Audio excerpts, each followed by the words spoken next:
Now, The Hunt Palmer Show.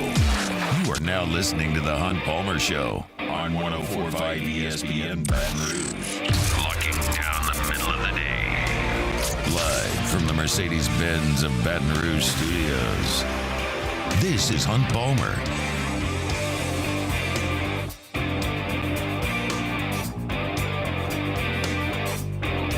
Welcome in. Hunt Palmer coming to you from the Mercedes-Benz of Baton Rouge studio downtown in the capital city on this Monday. Hope your work week's off to a good start. Maybe some of you aren't working. Got some PTO to get rid of the end of the year. Using it right now. Getting some shopping done. Whatever the case may be.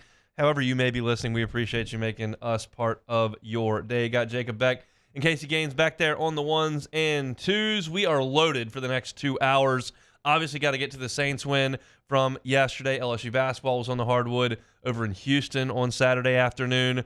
Got transfer portal additions we've got to talk about. Billy Embody's going to talk about that and some recruiting in hour number 2. Denton Day's always with us in hour number 1 talking all things college football. And all of that was on the docket as of about 30 minutes ago and still is for today. But we've got some breaking news over the last hour or so that is going to lead the show today. And it is the future of LSU quarterback Jaden Daniels. Casey, do we have that tweet ready to rock and roll? We have got it. So just about 30 minutes ago, Jaden Daniels went to his personal Twitter handle and Instagram feed and posted this message.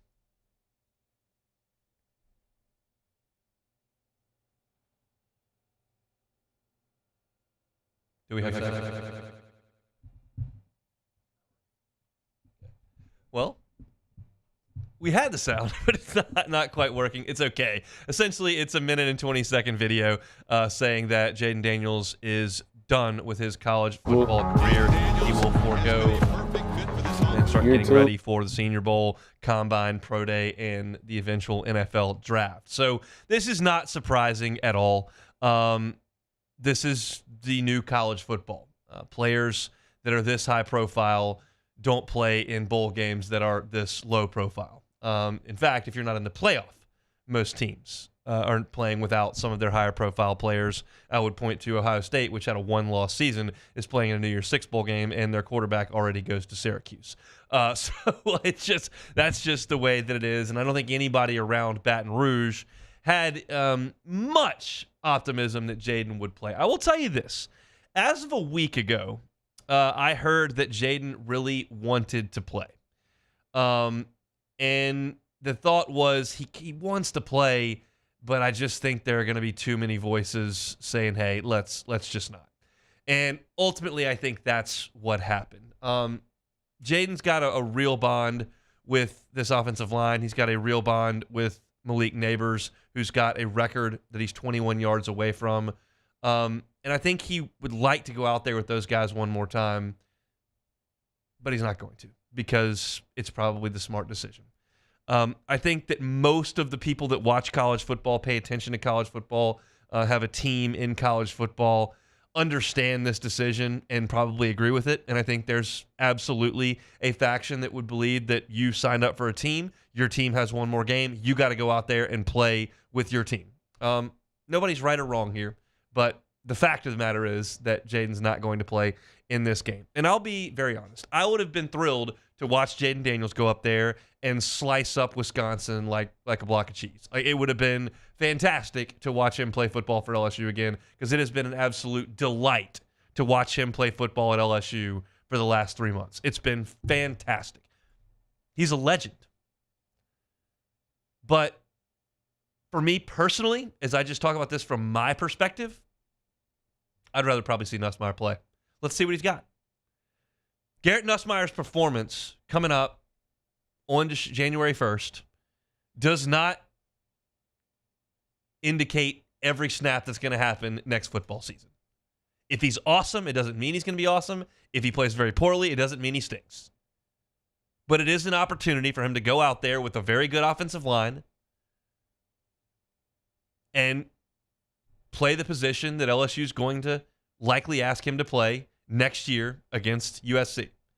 And while Garrett Nussmeier has been here for a long time, and he's played in 17 games and thrown 98 passes at LSU, it's not like we've seen him a ton. He got to go out there in the Arkansas game as a freshman in 2021. And then we saw him last year in a few games. Obviously, he had to come in the SEC championship game under some pretty adverse situations. They put him out there in the bowl game against Purdue and had a plan to go back and forth between the two quarterbacks. We saw him this year have to come in a really tough spot against Alabama where they knew he had to throw because you were down a couple of scores and he wasn't the guy. It was Jaden's team. And so we've seen him, but not a ton over those 3 years. And we'll get a nice look at Garrett Nussmeier in this game. So to me, it's kind of the end of one era and potentially the dawn of another. The sunset of the Jaden Daniels era was in New York City. And like I said, he's immortalized in this program. They'll have one of his Heismans in there. He'll likely get a statue, and maybe his number gets put on the upper deck. And we'll always remember Jaden as one of the greatest players and one of the greatest seasons we've ever seen at LSU. And me personally, having grown up an LSU fan, I saw LSU win 2 national championships and play for another one before I saw a Heisman Trophy here. And then all of a sudden, you see Joe's, and then bang, 4 years later, Jaden Daniels shows up and wins another one, and he absolutely earned it. And that was phenomenal. But you turn the page, and now you look to try to find the next championship season, because this wasn't one. Is Garrett Nussmeier the guy to do that? Well, we don't find out on January the 1st, but it makes it more interesting to me. The game, quite frankly, not very interesting with Jaden Daniels against Wisconsin. Wisconsin stinks. They lost to Northwestern. They lost to Indiana. They're a bad team. I can't name one player on the team. Not one. I can look at their schedule and tell you they're not good. And if Jaden Daniels would go out there with this offense, LSU, as they do on everybody, would score 40, and Wisconsin wouldn't score 40. LSU would win this game easily with Jaden Daniels. That's not super interesting. Delight to watch the man play. He's fantastic. Game wouldn't have been very interesting. With Garrett Nussmeier playing, okay, you got my interest peaked. I'm catching some heat for those that say, Hunt said he didn't even care if LSU wins or loses. Well, that's watering down what I said. It ultimately was true.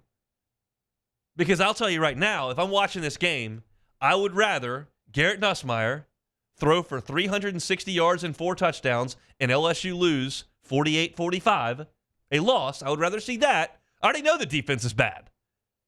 If Garrett Nussmeier goes out there and plays great, well, that's new information that I like. I would really not like LSU to go out there against a bad Wisconsin team, run a kickoff back for a touchdown, get a scoop and score. Nussmeier throws 3 picks, and you win 30-20. I would rather Nussmeier look good than LSU win the ReliaQuest Bowl. That's how I'm wired. And now we'll get that opportunity to watch. And I think it's a really good spot for Garrett. We don't know what Brian Thomas is going to do. We think we know what Malik Neighbors is going to do. I think he's going to go out there and get 21 yards and stop. That's what I think. I don't think Brian Thomas will play. Maybe they do. But you've got a good offensive line that is going to play. And you've got talent at receiver, even if it's the younger guys. I think it's a good opportunity against what's probably a pretty average defense for Garrett Nussmeier to go out there and play a full game. And the last time he played a full game was really probably Arkansas 2 years ago. I know he didn't start that game, but he came in after the first series and basically went the rest of the way. It was Max, and then Nuss kind of took over, and then they went back to Max. And he's played in some mop-up duty outside of that. But that was really the only time he's gotten a full game. That was 2 years ago. The offense will have to look different. He can't run like Jaden does. He's got a good arm. He's going to use that. We know he was turnover prone early in his career. Maybe he can try to take care of the football. But we got a week and a half to get into what this game looks like and what the LSU offense looks like. But he gets 2 weeks to practice, getting all the reps, which he hasn't really gotten all year. And then it's a dress rehearsal for next year. That's what this is. There was a time in my childhood where this was the end of the season and you were getting somebody's best shot. And a lot of people were traveling to the game, and it was a big deal. That day's not really here anymore. But it is a dress rehearsal, and you'll likely see LSU starting quarterback for next year in it because Jaden Daniels time in a uniform at LSU has come to a close. It was a really nice video that Jaden put together, called himself the California Bayou Kid, California, Louisiana Kid. Said that this is home, and you'll be seeing a lot of him. And there's a lot of really nice things he said in the video. But obviously, the big thing you take away is that Jaden's time playing for LSU is done. Time for Garrett Nussmeier to go out there and play against Wisconsin in the Royal West Bowl. And I'm personally pretty excited to check that out. So there's your announcement. There's your breaking news for the day. Still plenty to get to here on this Monday. Denton Day is with us in 15 minutes, talking all things college football. I got to talk about Xavier Thomas and Jordan Gilbert, who LSU picked up in the transfer portal. LSU lost a basketball game on Saturday. Billy Embody on recruiting. National Signing Day is 48 hours away. We'll get his thoughts on what LSU can expect in a couple of years, and he saw a couple of LSU commitments playing in the state championship over in Texas over the weekend. Thoughts on that? We got an MLB.com piece on the top baseball draft prospects that includes a ton of LSU flavor. So plenty to get to. Come back with us here on the Hunt Palmer Show. You are now listening to the Hunt Palmer Show.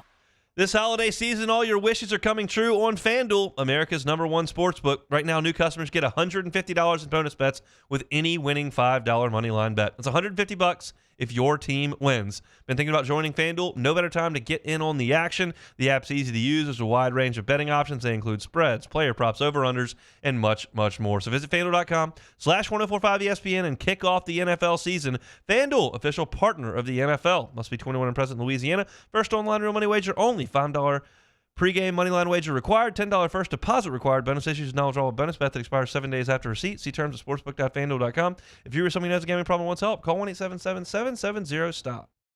Our listeners fire off their opinions on the jimsfirearms.net hotline at 499-1045. Keep listening for your next chance to shoot us your thoughts with the jimsfirearms.net hotline on 1045 ESPN Baton Rouge.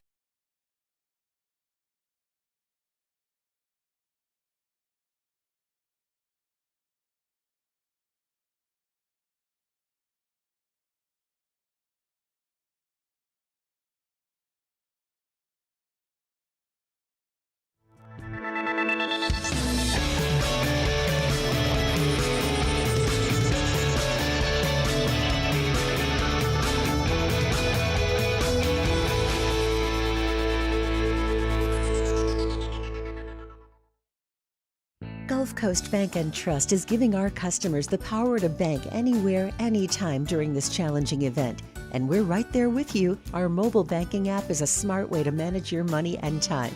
Gulf Coast Bank and Trust, the bank that cares about you. Dylan Cruz here to tell you about Six Rings Baseball and Softball Camp. If you live on the North Shore and play ball, go to Six Rings Camps with former LSU assistant coach Dan Canaveri. His knowledge is second to none, and your child will improve and have fun doing it. Camps were held at Coquille Park and Six Rings Academy in Covington with 4 sessions over the summer. Full day and morning only sessions are available from ages 7 to 13. Go to sixringsbaseball.com or call 985-206-9096. Learn the game to love the game. The importance of doing this fortified program and offering it to people down here is, number one, the only real chance you're going to get to do this is when you put on a new roof or build new. And through companies like HUDCO, who's kind of leading the way in this thing, it's going to offer the customers a huge advantage in the insurance market and the price of their insurance. You know, we're not looking to make a fortune off fortifying. We're trying to give you a better product than our competitor at the moment. I'm trying to do something that he can. I'm trying to give you something better. So a lot of these insurance jobs, you're getting a re-roof, you're only paying your deductible. Let's sit down and talk about the fortified and let's see what it does to your insurance premium. You're getting a steal. Yeah. You're getting a brand new roof and a fortified certificate for your deductible, essentially. And I think we're rocking and rolling.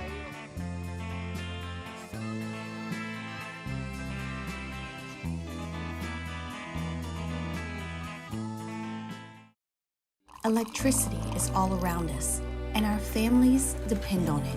Every day is sparked by the power of a cold drink or a warm meal, a movie night, and a comforting light at the end of a dark hallway. From sunrise to sunset, playtime to bedtime, our team is ready to take care of your electrical needs. Even in the case of an after-hours emergency, the light in your life shines brighter with Mr. Electric. Bayou Chrysler Dodge Jeep Ram has $10,000 off MSRP on new 23 Jeep Grand Cherokee. $10,000 off new Jeep. Matt Moscona inviting you to join us for Monday's AFR, presented by Relief Windows. We're recapping Saints Giants from the Dome, and LSU back on the practice field, continuing its bowl prep for Wisconsin. We'll have the latest. Join us Monday, 3 to 6, 104.5 ESPN Baton Rouge.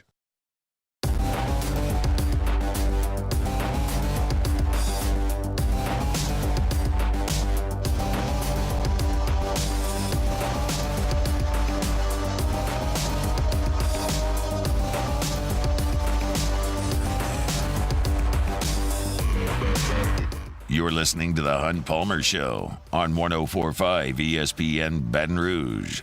Probably statistically, I mean, 218 yards probably is not, nobody's, jumping off the table with 218 yards, but 3 touchdowns, no interceptions. I thought the protection again was outstanding in the game. Gave him some opportunities to get the ball down the field. A 134 quarterback rating. I mean, I thought he played well, and I thought the players around him played well.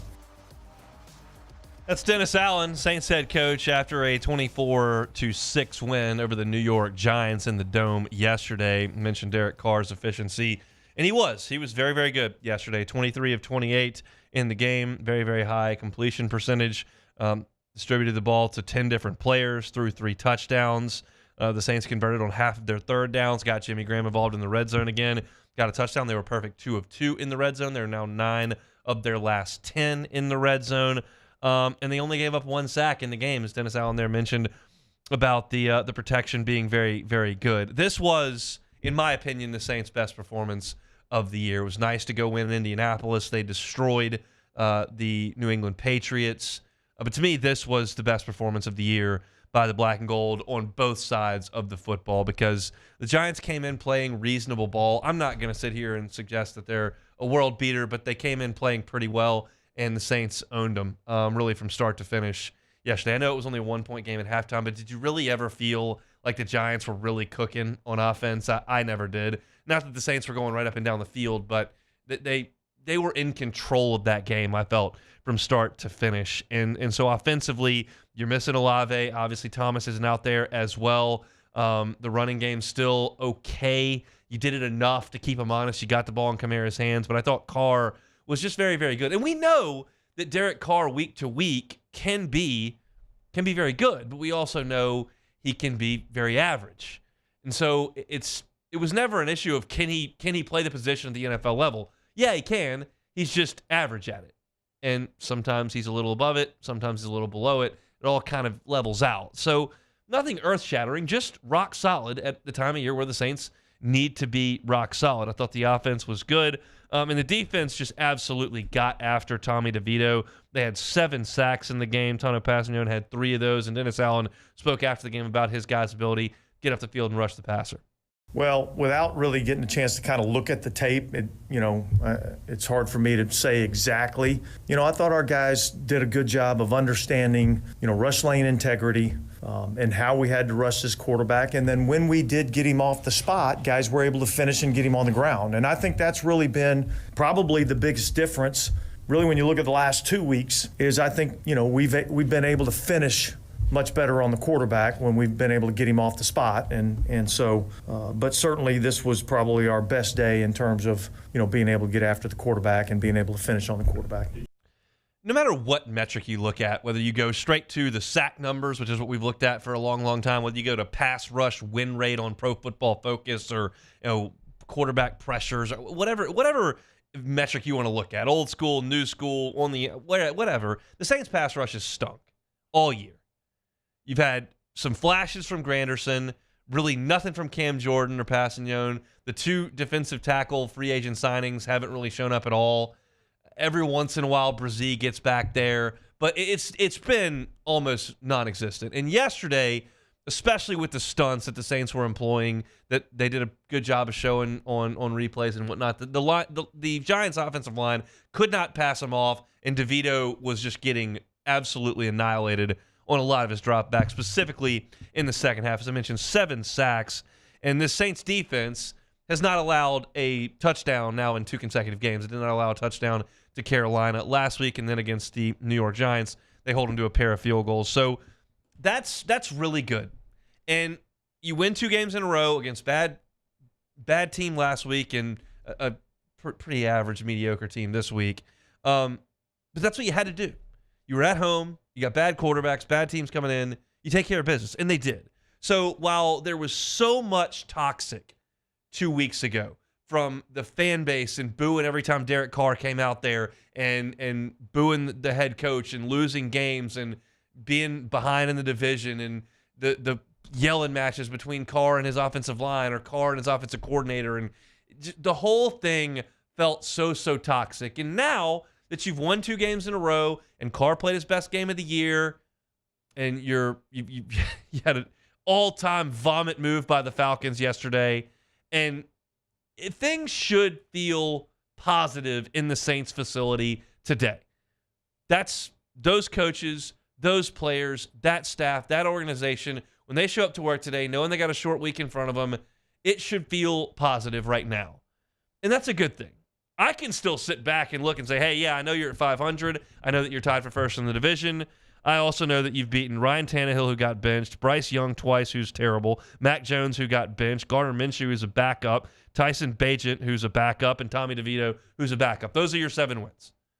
So, again, I'm not going to, as Dennis Allen, I've been there before where you're trying to make an analogy and nothing comes, so you just kind of finish it off because no one's jumping off the table. I think jumping for joy may have been a more eloquent way to put it. Nobody's throwing a party that we threw for 217 yards.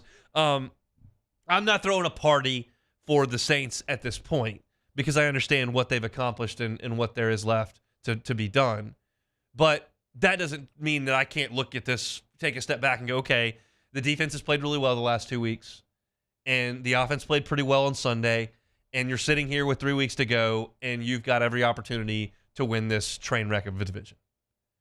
And no matter where the highs have been, whether it was getting a close win early against Tennessee to start the season, whether it was dominating the game in Foxborough, whether it's these 2 wins, whether those highs or whether it's the lows where you get destroyed by Tampa in your building, where you're gagging away leads, you don't get off the bus and you get down massively in second halves. You can't finish in the red zone against Houston. Like, no matter the highs or the lows, this train has always been on the tracks of 8-9, 9-8, and right at the top of the division. Like, that's where this thing has been headed since September, and that's where it's still headed right now.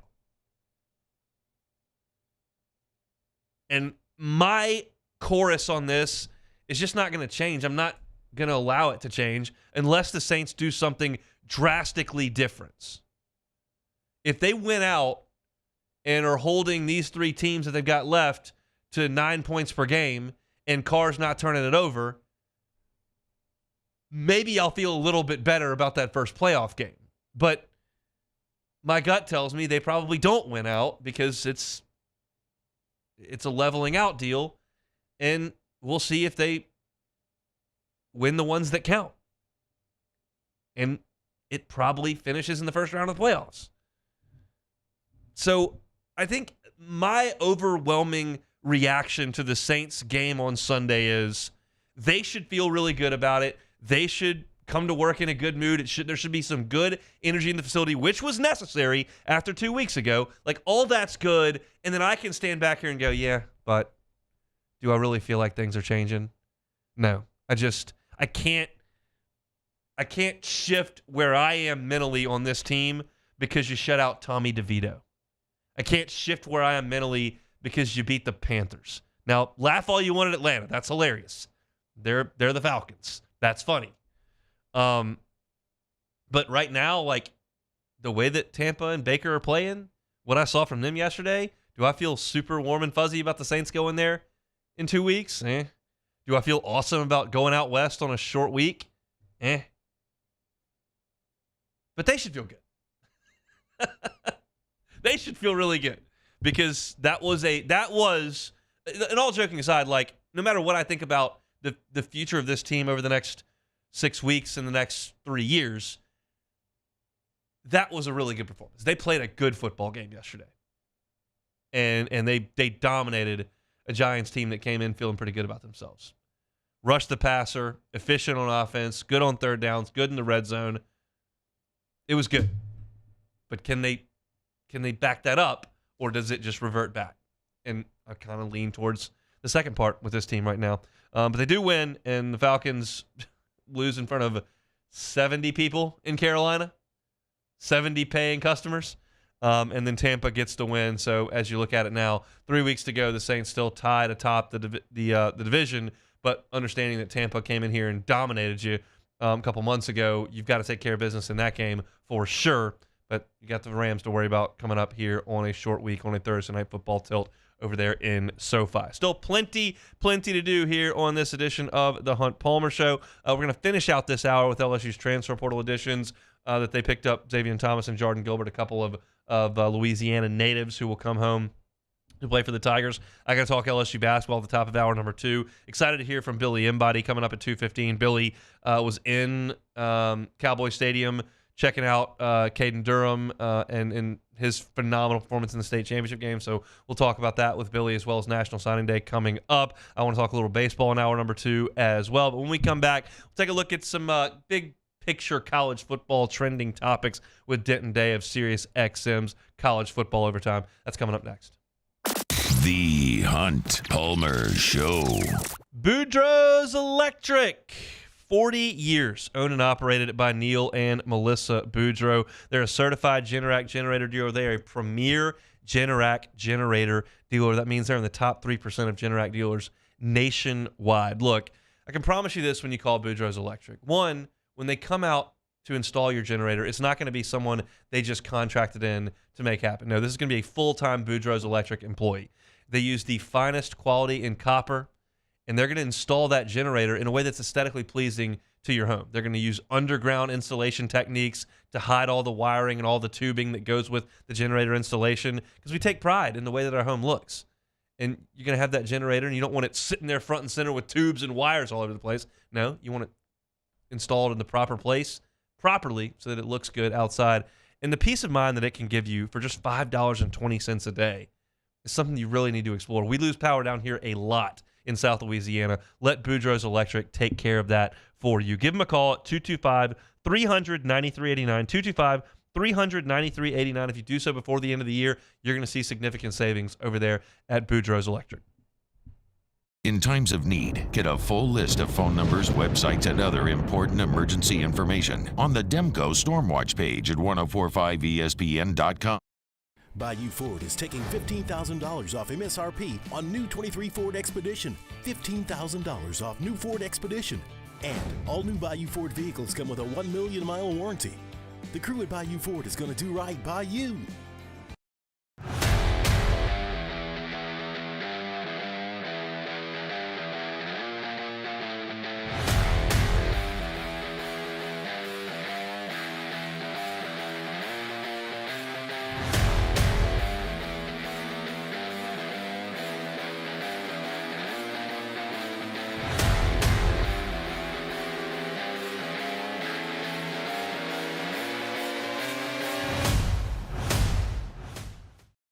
Follow us on Twitter at 1045ESPN to cast your vote in the Citizens Bank and Trust Poll of the Day. Vote daily inside Off the Bench, live at lunch, Hunt Palmer. And after further review, Citizens Bank and Trust brings you the Poll of the Day via Twitter at 1045ESPN.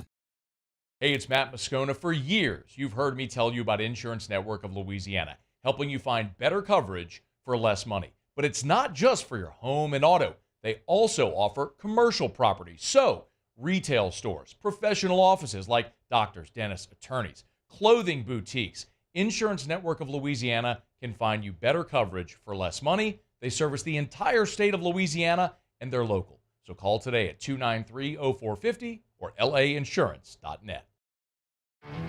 There it is, the extra mile, on the border of expected and extraordinary, for those willing to go further, like vans customized for work or play, with safety and tech to keep you connected.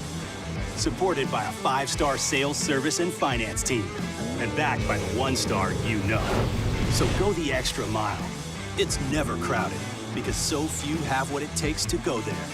Mercedes-Benz Vans. I've been doing business with Luba for 25 years. They're dependable, trustworthy. It's just the attention to detail with our clients. Our folks have years and years of experience. They're highly trained professionals, but many companies have that asset. What I'd like to think makes Luba a bit different is that we use those talents in a way that truly is dedicated to serving the needs of the folks who depend on us.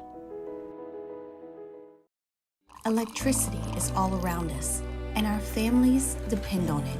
Every day is sparked by the power of a cold drink or a warm meal, a movie night, and a comforting light at the end of a dark hallway. From sunrise to sunset, playtime to bedtime, our team is ready to take care of your electrical needs, even in the case of an after-hours emergency. On Tuesday's OTB, go ahead and dive into Thursday night Saints-Rams battle. The season comes down to this. And a brand new OTB mailbag. Off the bench, 7 to 10 a.m., 104.5 ESPN.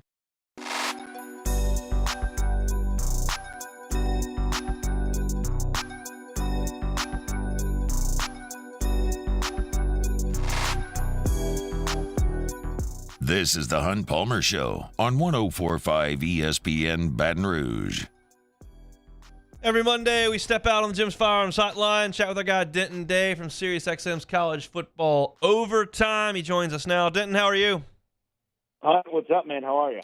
We're doing good down here. We got a little bit of quarterback change for the bowl game. Everybody expected it, but the official announcement just came out that Jaden Daniels will not play in the ReliaQuest Bowl against Wisconsin. Your reaction to that? I'm excited that he is now going to, focus on getting ready to be drafted number 4 overall by my Commanders. So I'm pleased with it. I wouldn't rule that out. We're seeing some mock drafts that have him in the top 5. He's got to decide what he wants to do in terms of Senior Bowl. Does he want to play or not? Pro Day, Combine, all that kind of stuff. But you would be excited if your Commanders took the LSU signal caller?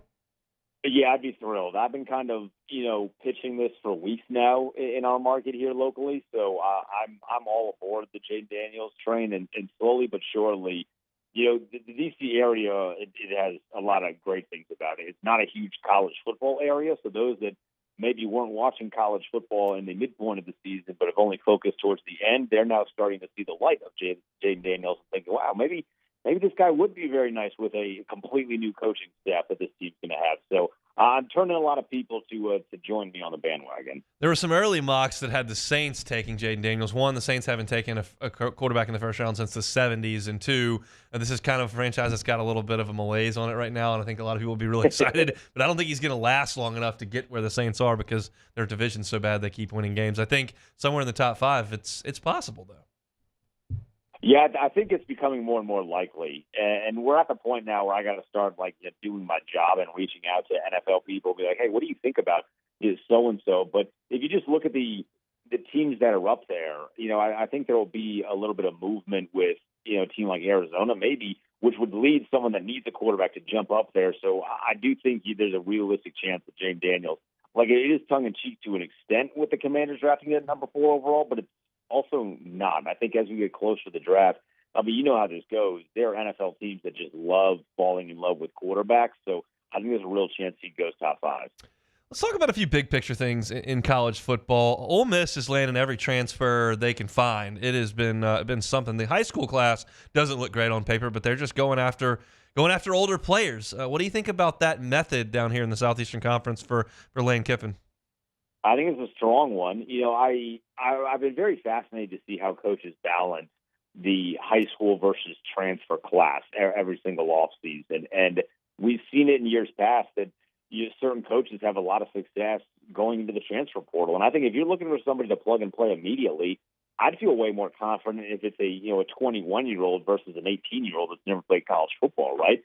So I think it's a smart move. And we know Lane Kiffin offensively can draw up plays with just about anybody in college football. So if he's getting guys that can step in immediately and fit what he wants to do, I do think that's a great thing for him. It might be a bad thing for everybody else in the SEC, but I think it's a smart move on his end. And I think we're going to see more and more coaches maybe start to lean heavier into the transfer portal rather than just trying to stack 5-star 18-year-olds. It's fascinating because obviously LSU is the poster child for Joe Burrow and Jaden Daniels that came here via the transfer. But if you dig a little deeper, just in terms of us locally here at LSU, they went very heavy in the transfer portal in Brian Kelly's first year, and they plugged holes on defense with some guys that could really, really play.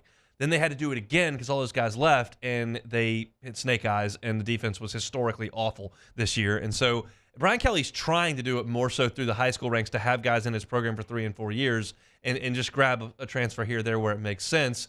Lane Kiffin seems to be doing kind of the opposite, and I don't know that there's a right or wrong way to get it done. Maybe it just depends on where you are and the resources at your disposal. Yeah, I think it's too early to kind of decipher whether it's right or wrong because this is such a new thing. Like if we want to get super nerdy with analytics, like I can think of, as you just mentioned, like the LSU defense wasn't great this year and they had some transfers in there. If you look just a couple of years ago, Michigan State is almost a prime example. They completely flipped their program around with transfers, but then a lot of those guys left after that year. They only had 1 year eligibility, and they attempted to do the exact same thing that next year, and it completely blew up in their face. So there are definitely some cost to it of if you can get like a sophomore and you got a couple of years of eligibility with a guy, I think you're striking gold. But if you're going for some of the older guys, which I know a lot of coaches are looking to do that because of the maturity and the impact that'll have positively on the locker room, well, the downside of that is that you're going to lose them after a year, and you're going to have to be in that whole thing all over again. Never-ending process that is roster management in college sports. Saw a poll the other day that asked if Jalen Milroe is the odds-on favorite for next year's Heisman. Would you buy that today? Yeah, I would. I would buy that today just based off of. Well, actually, I need to know if Quinn Ewers is coming back. So that's the wild card in that. If Quinn Ewers is coming back, and let's just say Texas, they win a playoff game, maybe they win a national championship, and he decides to get greedy and want a little bit more. If Quinn Ewers comes back, I think he would be the odds-on favorite. But if he goes to the NFL, I think it'll be Jalen Milroe, and then I think Shedeur Sanders would also be pretty high up in the odds. Here's a fun question to just toss about here, as we don't have any games to get ready for at this very second. Any chance that Alabama beats Michigan, wins the national championship, and Nick Saban says, all right, I've had enough? Is that on the table at all? Oh, that's a great question. I think if you would have asked that question like 4 years ago, you might have gotten smacked by everybody. Right? Like, no chance Nick Saban's riding off into the sunset. But I guess I've always been very curious about him as to what actually drives him. And I have that question with a lot of the greats because he's accomplished literally everything. I mean, he is the best college football coach ever, and I feel like that's pretty widely recognized at this point. So what does drive him? If he wins the championship this year in particular, because, I remember our conversations after that USF game, and we're thinking to ourselves, like, oh, my God, what is this Alabama team? And if that team ends up winning a national championship, what else do you have to accomplish? Are you that married to the constant grind that is this sport? And we love it. Like, we love this sport to death, right? But it is a grind to be a coach in this sport. I mean, the guy needs a little bit of time for relaxation and, spend some time with his family. So I think you're much more likely to that answer being yes. I still don't think the answer is yes. I think the guy's nuts and he's going to coach forever. But I think we're at a point now where that is a more realistic possibility. I will fact check you. I promise he's not going to coach forever. If he coaches forever, that's going to be really disappointing to us. Although we did just lose division, so that game lost a little bit of its significance. So that was the game LSU had to win every year if you're trying to accomplish anything, and we've already gotten to the end of that road. But he can't coach forever, Denton. I mean, I don't know. Maybe he has some Harry Potter Sorcerer's Stone activity going on in that pocket. He's got something. I don't know what it is, but he's got something. Do you know? And if no is the answer, that's fine. Do you know anything about Wisconsin's football team? I don't know anything. LSU plays them in like 13 days. I know I've been disappointed by him this year, but it was kind of anticipated. I like Luke Fickell a lot. I love their offensive coordinator, Phil Longo. I hate the personnel they had this year. They had a couple good, like Braylon Allen's a really good player.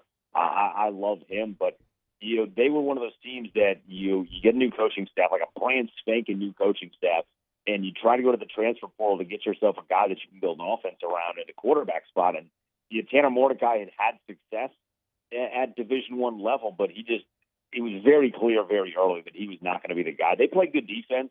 They do play good defense, and without Jaden Daniels, I think that'll be a little more interesting of a matchup. I mean, Daniels would have come over here and he would have just sliced their defense up from start to finish. So I think the matchup will be a little more intriguing with him not playing, but there's not a ton to be excited. I mean, look, they're a Big Ten West team, and they couldn't beat Iowa. So, Yeah. like, that Iowa team can't score worth a damn. There's not a lot to be excited about on that side of the Big Ten Conference.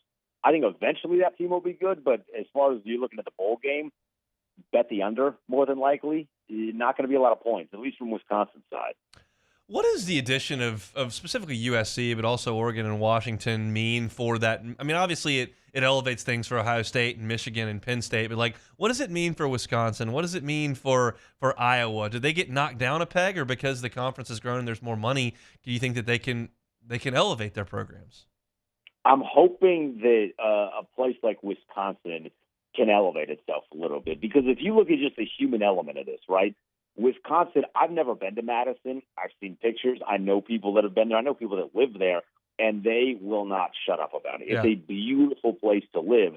Now, Iowa not having great skill position players doesn't stun me. I don't know a lot of 18-year-olds that are rushing to live in Iowa. It's unfortunate. Maybe it's a little mean, but it is the reality. Like, I don't really know what they have to offer to a young kid that's trying to make money and play college football. Like, I just don't know if there's a lot of kids across the nation that are growing up to be Iowa fans, right? So I'm hoping that maybe it elevates their national brand a little bit, because you'll have, guys from every side of the country watching Iowa a little bit more regularly because they're playing teams on the West Coast now.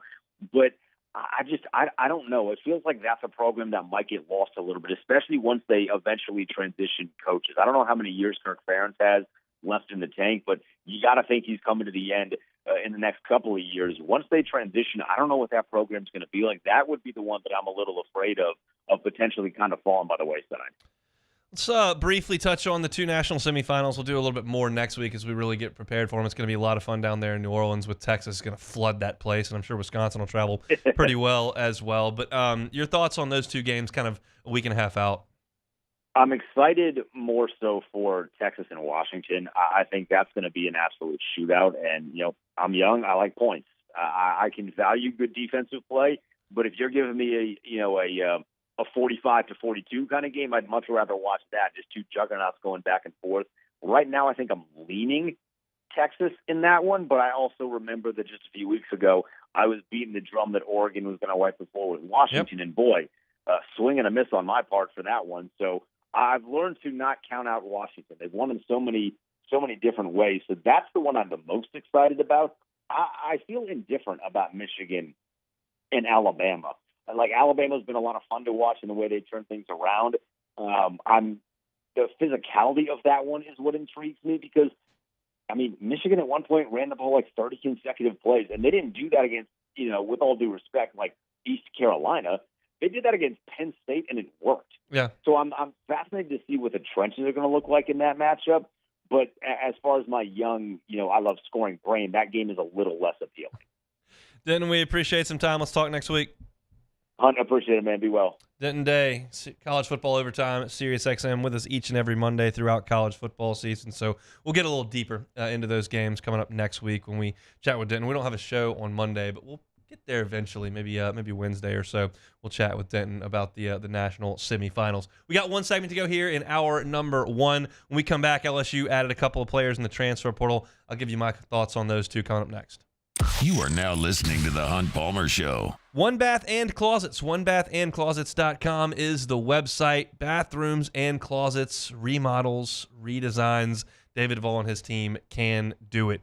Maybe you've got an aging loved one in your family and you're a little concerned with his or her safety in the bathroom. Well, One Bath and Closets can help with that. They've got non-slip floors that can help. They've got some guardrails and handrails that they can put in around the toilet area, around the shower area, around the bathtub area that can help an aging loved one as they navigate in through the bathroom. They can do walk-in tubs as well that are far more convenient and safer for aging loved ones. That's one of the things that they do so well over there at One Bath and Closets. Give them a call or check out that free consultation at the website, onebathandclosets.com. David Duvall and his team will come in.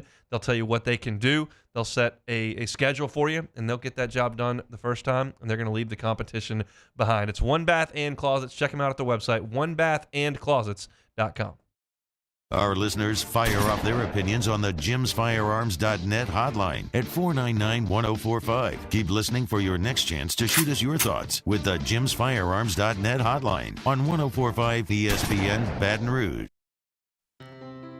When it comes to ending cancer, we push forward, always working together for you. That's why our cancer experts at Ochsner have clinically integrated with MD Anderson Cancer Center.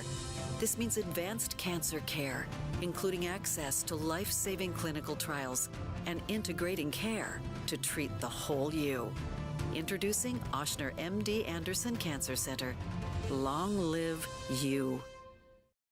The world's leaders in obesity research, obesity medicine, and obesity science are right here. We're doing something that no one's ever done or trying to answer a question that no one's ever asked before. Pennington is a real jewel when it comes to research.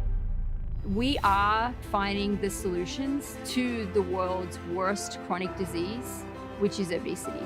Louisiana needs Pennington Biomedical. Bayou Chrysler Dodge Jeep Ram has $10,000 off MSRP on new 23 Jeep Grand Cherokee, $10,000 off new Jeep Grand Cherokee, and all new Bayou Automotive vehicles come with a 1 million mile warranty. The crew at Bayou Automotive is going to do right by you. Life in Louisiana is a song. A symphony of sound, colors, and movement. Life is here, now. For life's moments, big and small, always there. The right card, the right care. I've been doing business with Luba for 25 years. They're dependable, trustworthy. It's just the attention to detail with our clients. Our folks have years and years of experience. They're highly trained professionals, but many companies have that asset. What I'd like to think makes Luba a bit different is that we use those talents in a way that truly is dedicated to serving the needs of the folks who depend on us. Electricity is all around us, and our families depend on it. Every day is sparked by the power of a cold drink or a warm meal, a movie night, and a comforting light at the end of a dark hallway. From sunrise to sunset, playtime to bedtime, our team is ready to take care of your electrical needs. Even in the case of an after-hours emergency, the light in your life shines brighter with Mr. Electric. Dylan Cruz here to tell you about Six Rings Baseball and Softball Camp. If you live on the North Shore and play ball, go to Six Rings Camps with former LSU assistant coach Dan Canaveri. His knowledge Handigrove, join us for the Tuesday edition of Live at Lunch from Doe's Eat Place on Government Street in Mid-City. Special start time. We will be on from 10 until noon for this show only. Live at Lunch, 10 a.m. Tuesday on 104.5 ESPN Baton Rouge.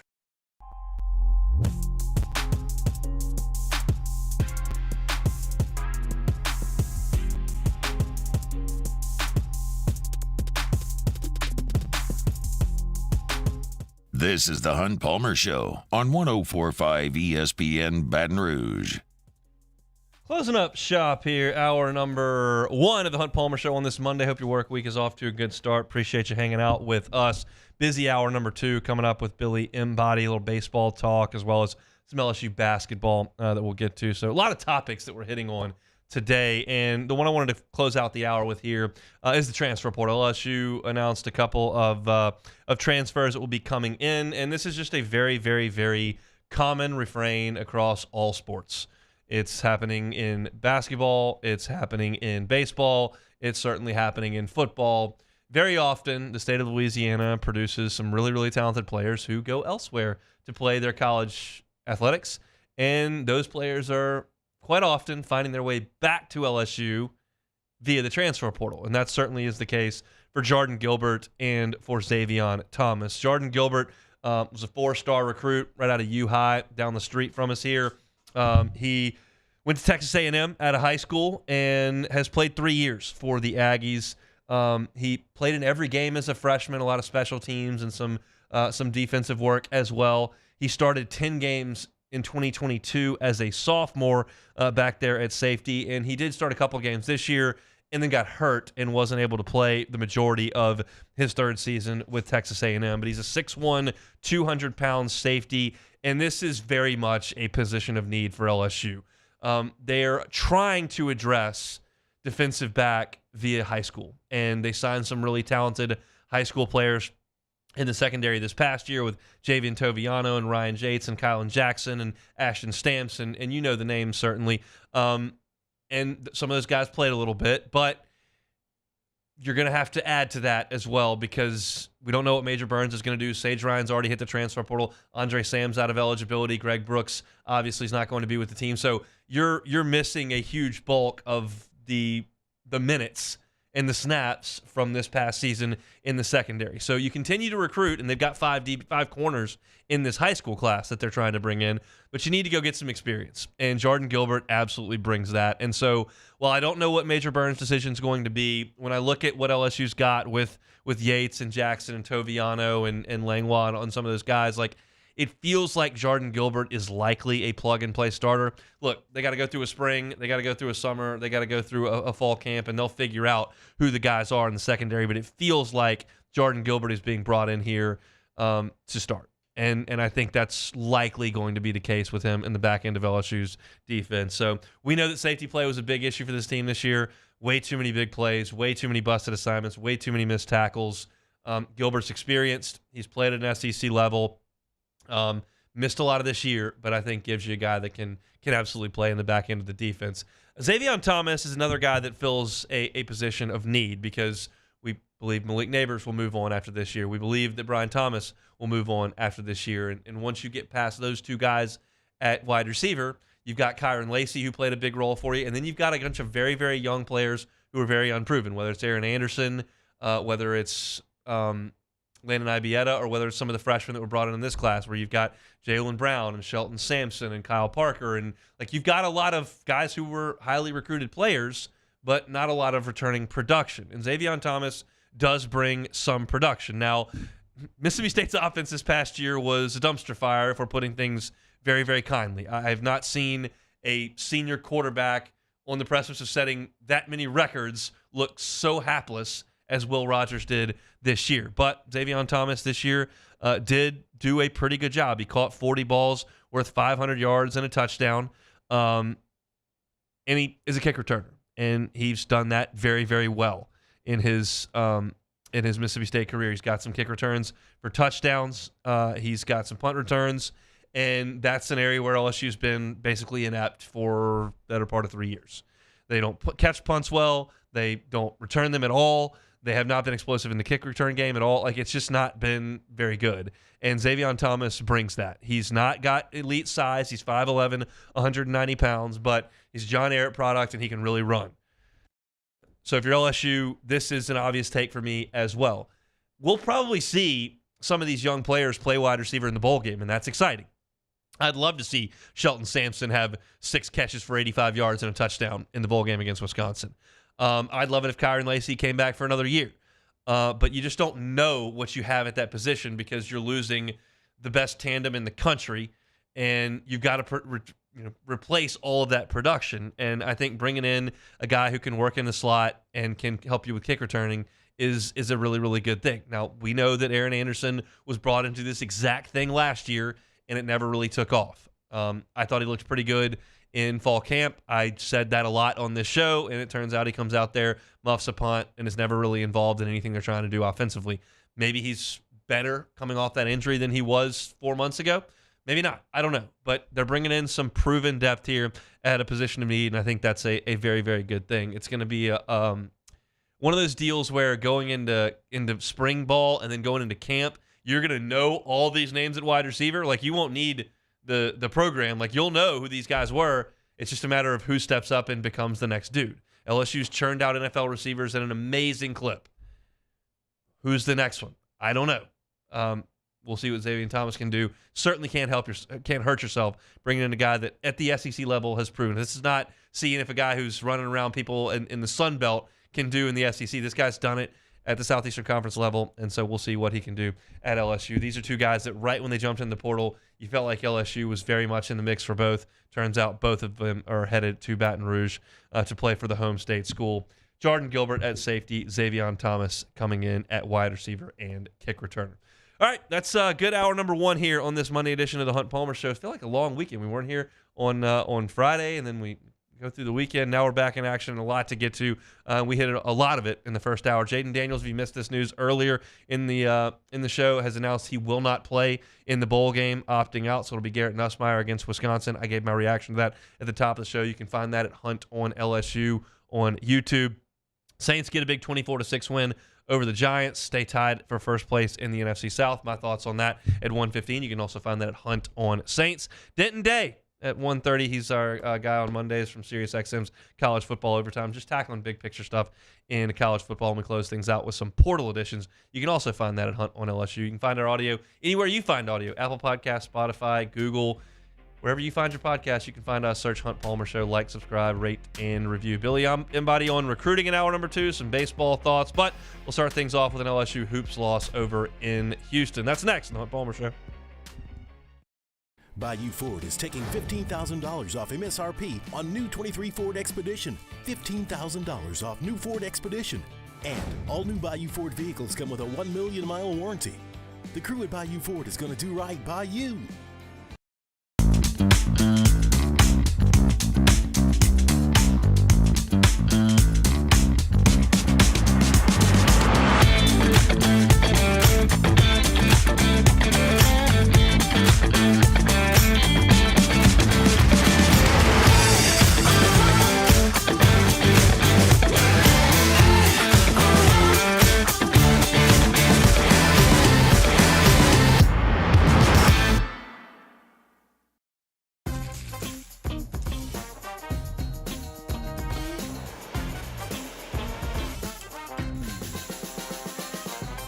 The best kept secret in town is out. Discover Tallulah at the Renaissance Hotel on Bluebonnet.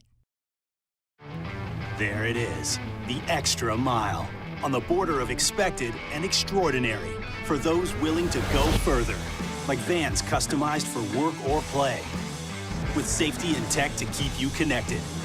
Supported by a 5-star sales, service, and finance team, and backed by the 1-star you know. So go the extra mile. It's never crowded because so few have what it takes to go there. Mercedes-Benz Vans. It was a humid day, barefoot children play, looking for that summer shade. Time just slips away. Oh, Louisiana, some kind of hold on me. Like cypress stumps, your roots are planted deep inside of me. I've been doing business with Luba for 25 years. They're dependable, trustworthy. It's just the attention to detail with our clients. Our folks have years and years of experience. They're highly trained professionals, but many companies have that asset. What I'd like to think makes Luba a bit different is that we use those talents in a way that truly is dedicated to serving the needs of the folks who depend on us. Electricity is all around us, and our families depend on it. Every day is sparked by the power of a cold drink or a warm meal, a movie night, and a comforting light at the end of a dark hallway. From sunrise to sunset, playtime to bedtime, our team is ready to take care of your electrical needs. Even in the case of an after-hours emergency, the light in your life shines brighter with Mr. Electric.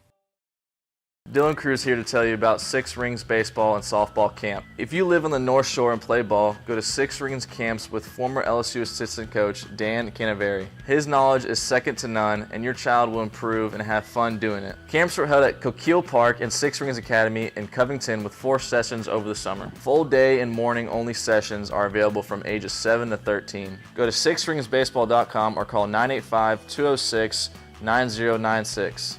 Learn the game to love the game. At Relief Windows, we're more than windows. We're windows, doors, hardy plank, and vinyl siding. But our number one product is always customer satisfaction. Visit us online at reliefwindows.com. Oh, by the way, we do shutters too. Step inside an Infiniti QX50, and you'll find a suite of driver-focused features tailored to your tastes. But most of all, you'll find luxury that lets you feel infinitely you. Visit your local Infiniti retailer today.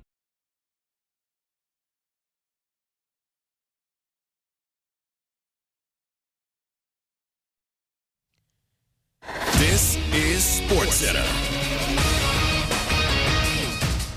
I'm Christine Lisi. Monday Night Football tonight. Eagles quarterback Jalen Hurts questionable due to illness. Seattle QB Geno Smith with a groin injury is a game-time decision. Tonight also marking the debut of senior defensive assistant Matt Patricia, now on the sidelines, taking over Philadelphia's defensive play calling. ESPN NFL analyst Dan Orlovsky. This is what I know about Matt Patricia. When he was with the Patriots, it was a lot of different defensive line games. They haven't gotten pressure like they did this year.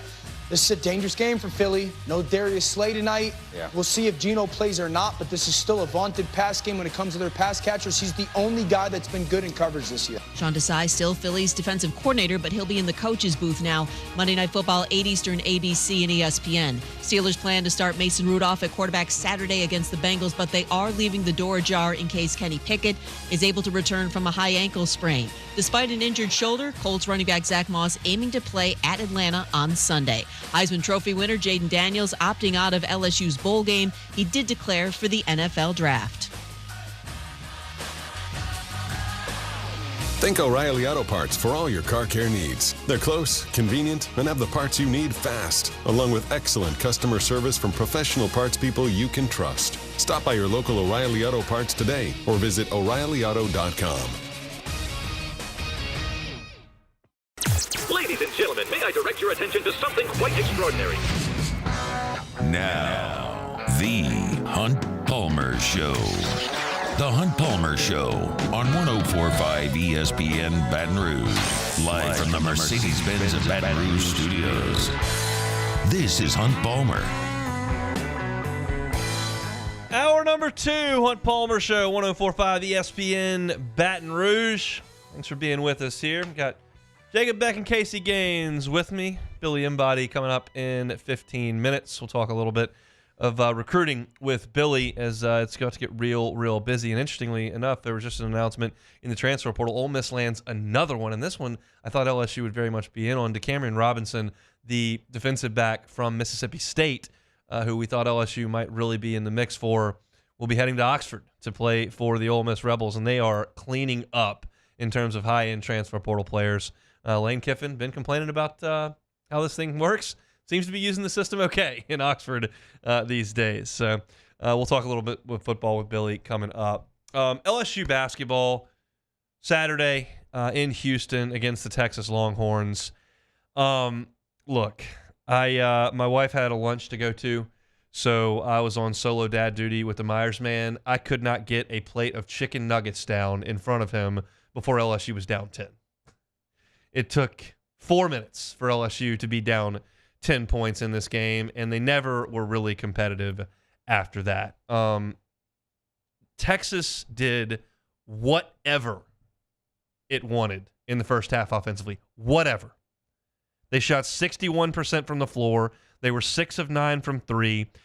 In a 20-minute first half of basketball, Texas was 12 of 17 on layups. They got 17 rim looks in the first half.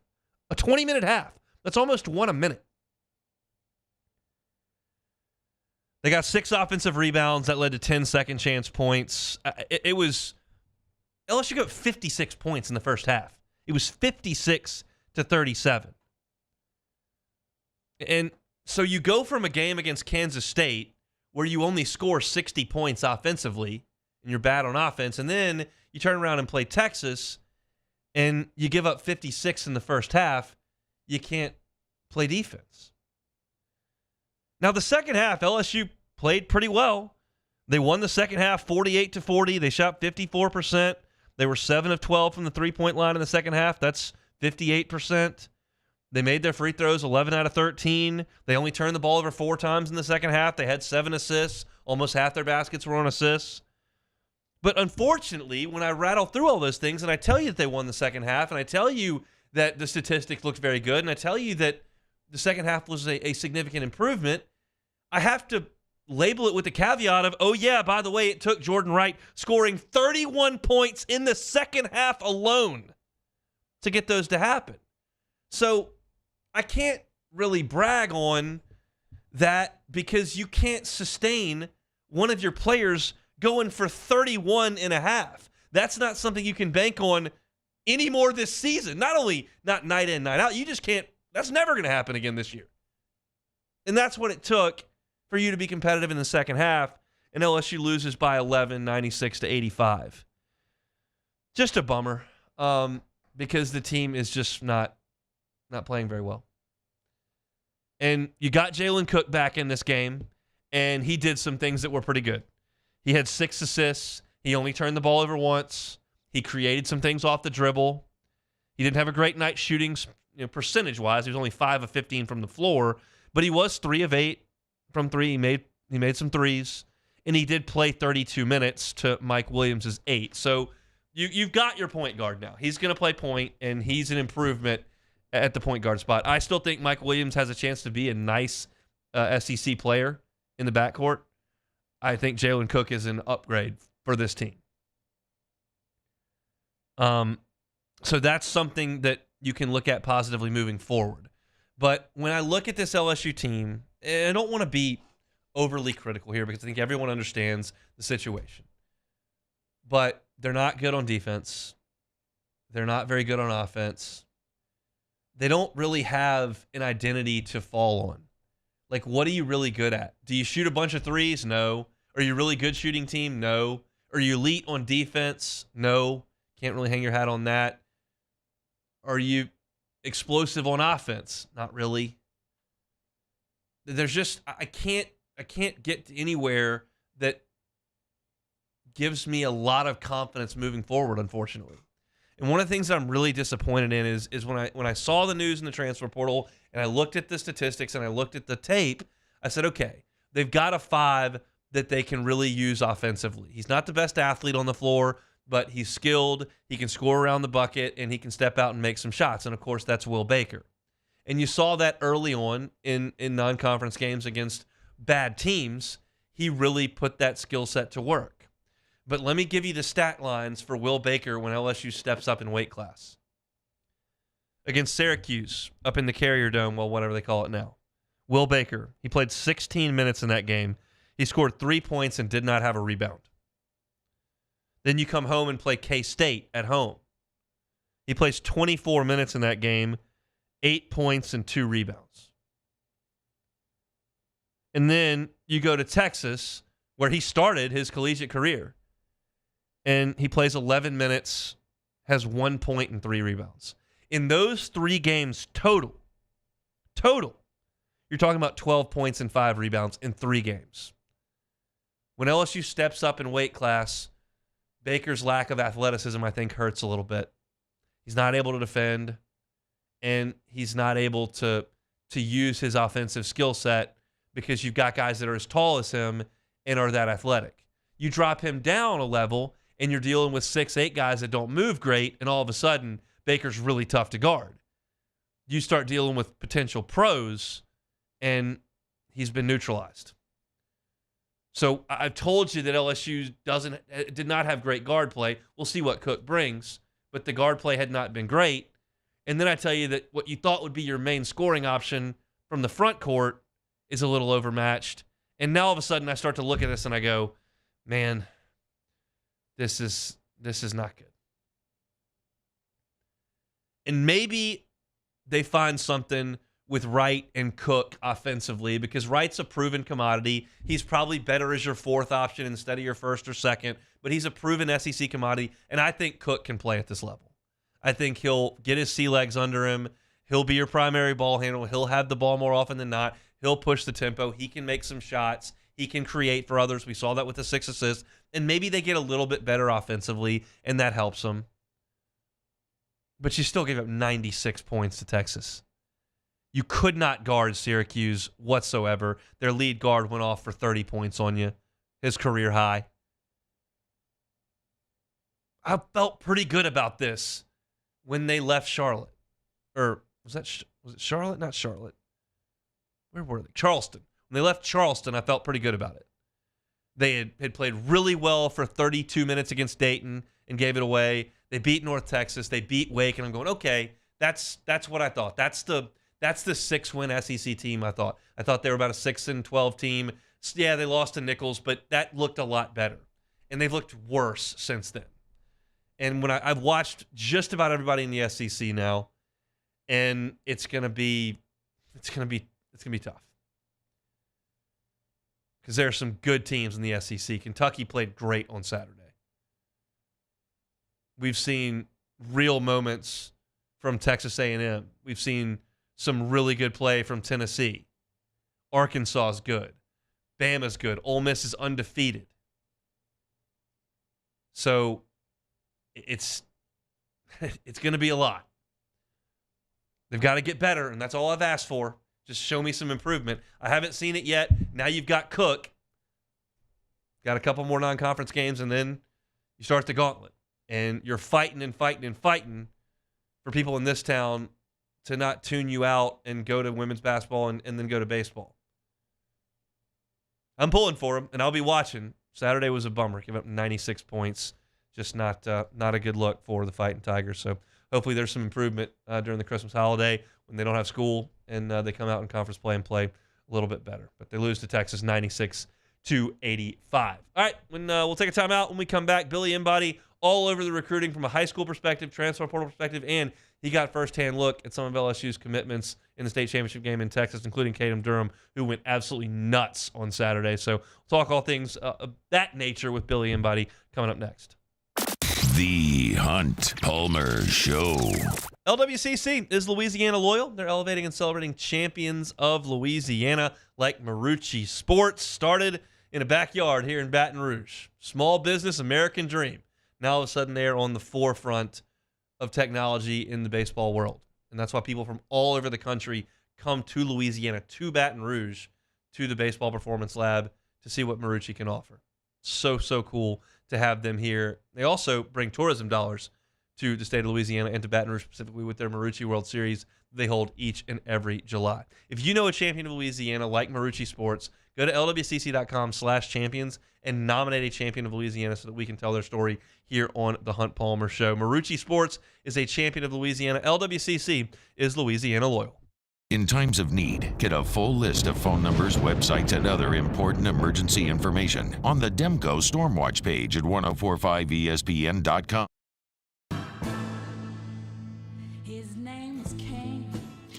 He had a horse along the countryside. I saw him ride. One day they found him.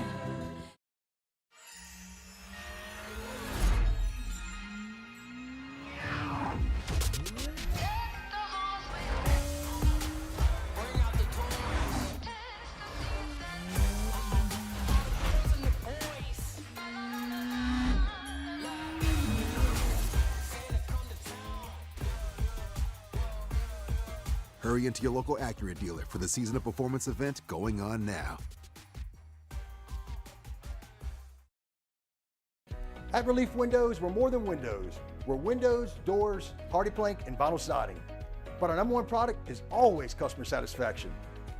Visit us online at reliefwindows.com. Yo, Jake here from my friends over at Community Steel Company located in Gonzales, Louisiana. The local place you can turn to for all of your metal building needs.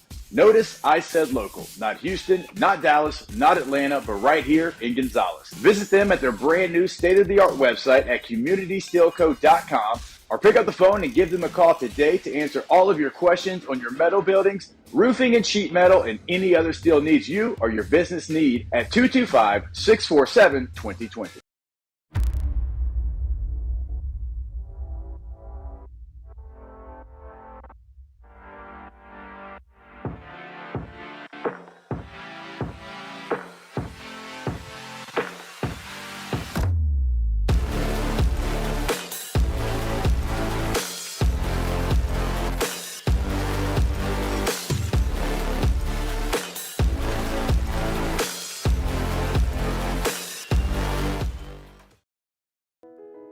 I've been doing business with Luba for 25 years. They're dependable, trustworthy. It's just the attention to detail with our clients. Our folks have years and years of experience. They're highly trained professionals. But many companies have that asset. What I'd like to think makes Luba a bit different is that we use those talents in a way that truly is dedicated to serving the needs of the folks who depend on us. Electricity is all around us, and our families depend on it. Every day is sparked by the power of a cold drink or a warm meal, a movie night, and a comforting light at the end of a dark hallway. From sunrise to sunset, playtime to bedtime, our team is ready to take care of your electrical needs, even in the case of an after-hours emergency. Matt Moscona inviting you to join us for Monday's AFR, presented by Relief Windows. We're recapping Saints Giants from the Dome and LSU back on the practice field, continuing its bowl prep for Wisconsin. We'll have the latest. Join us Monday, 3 to 6, 104.5 ESPN, Baton Rouge.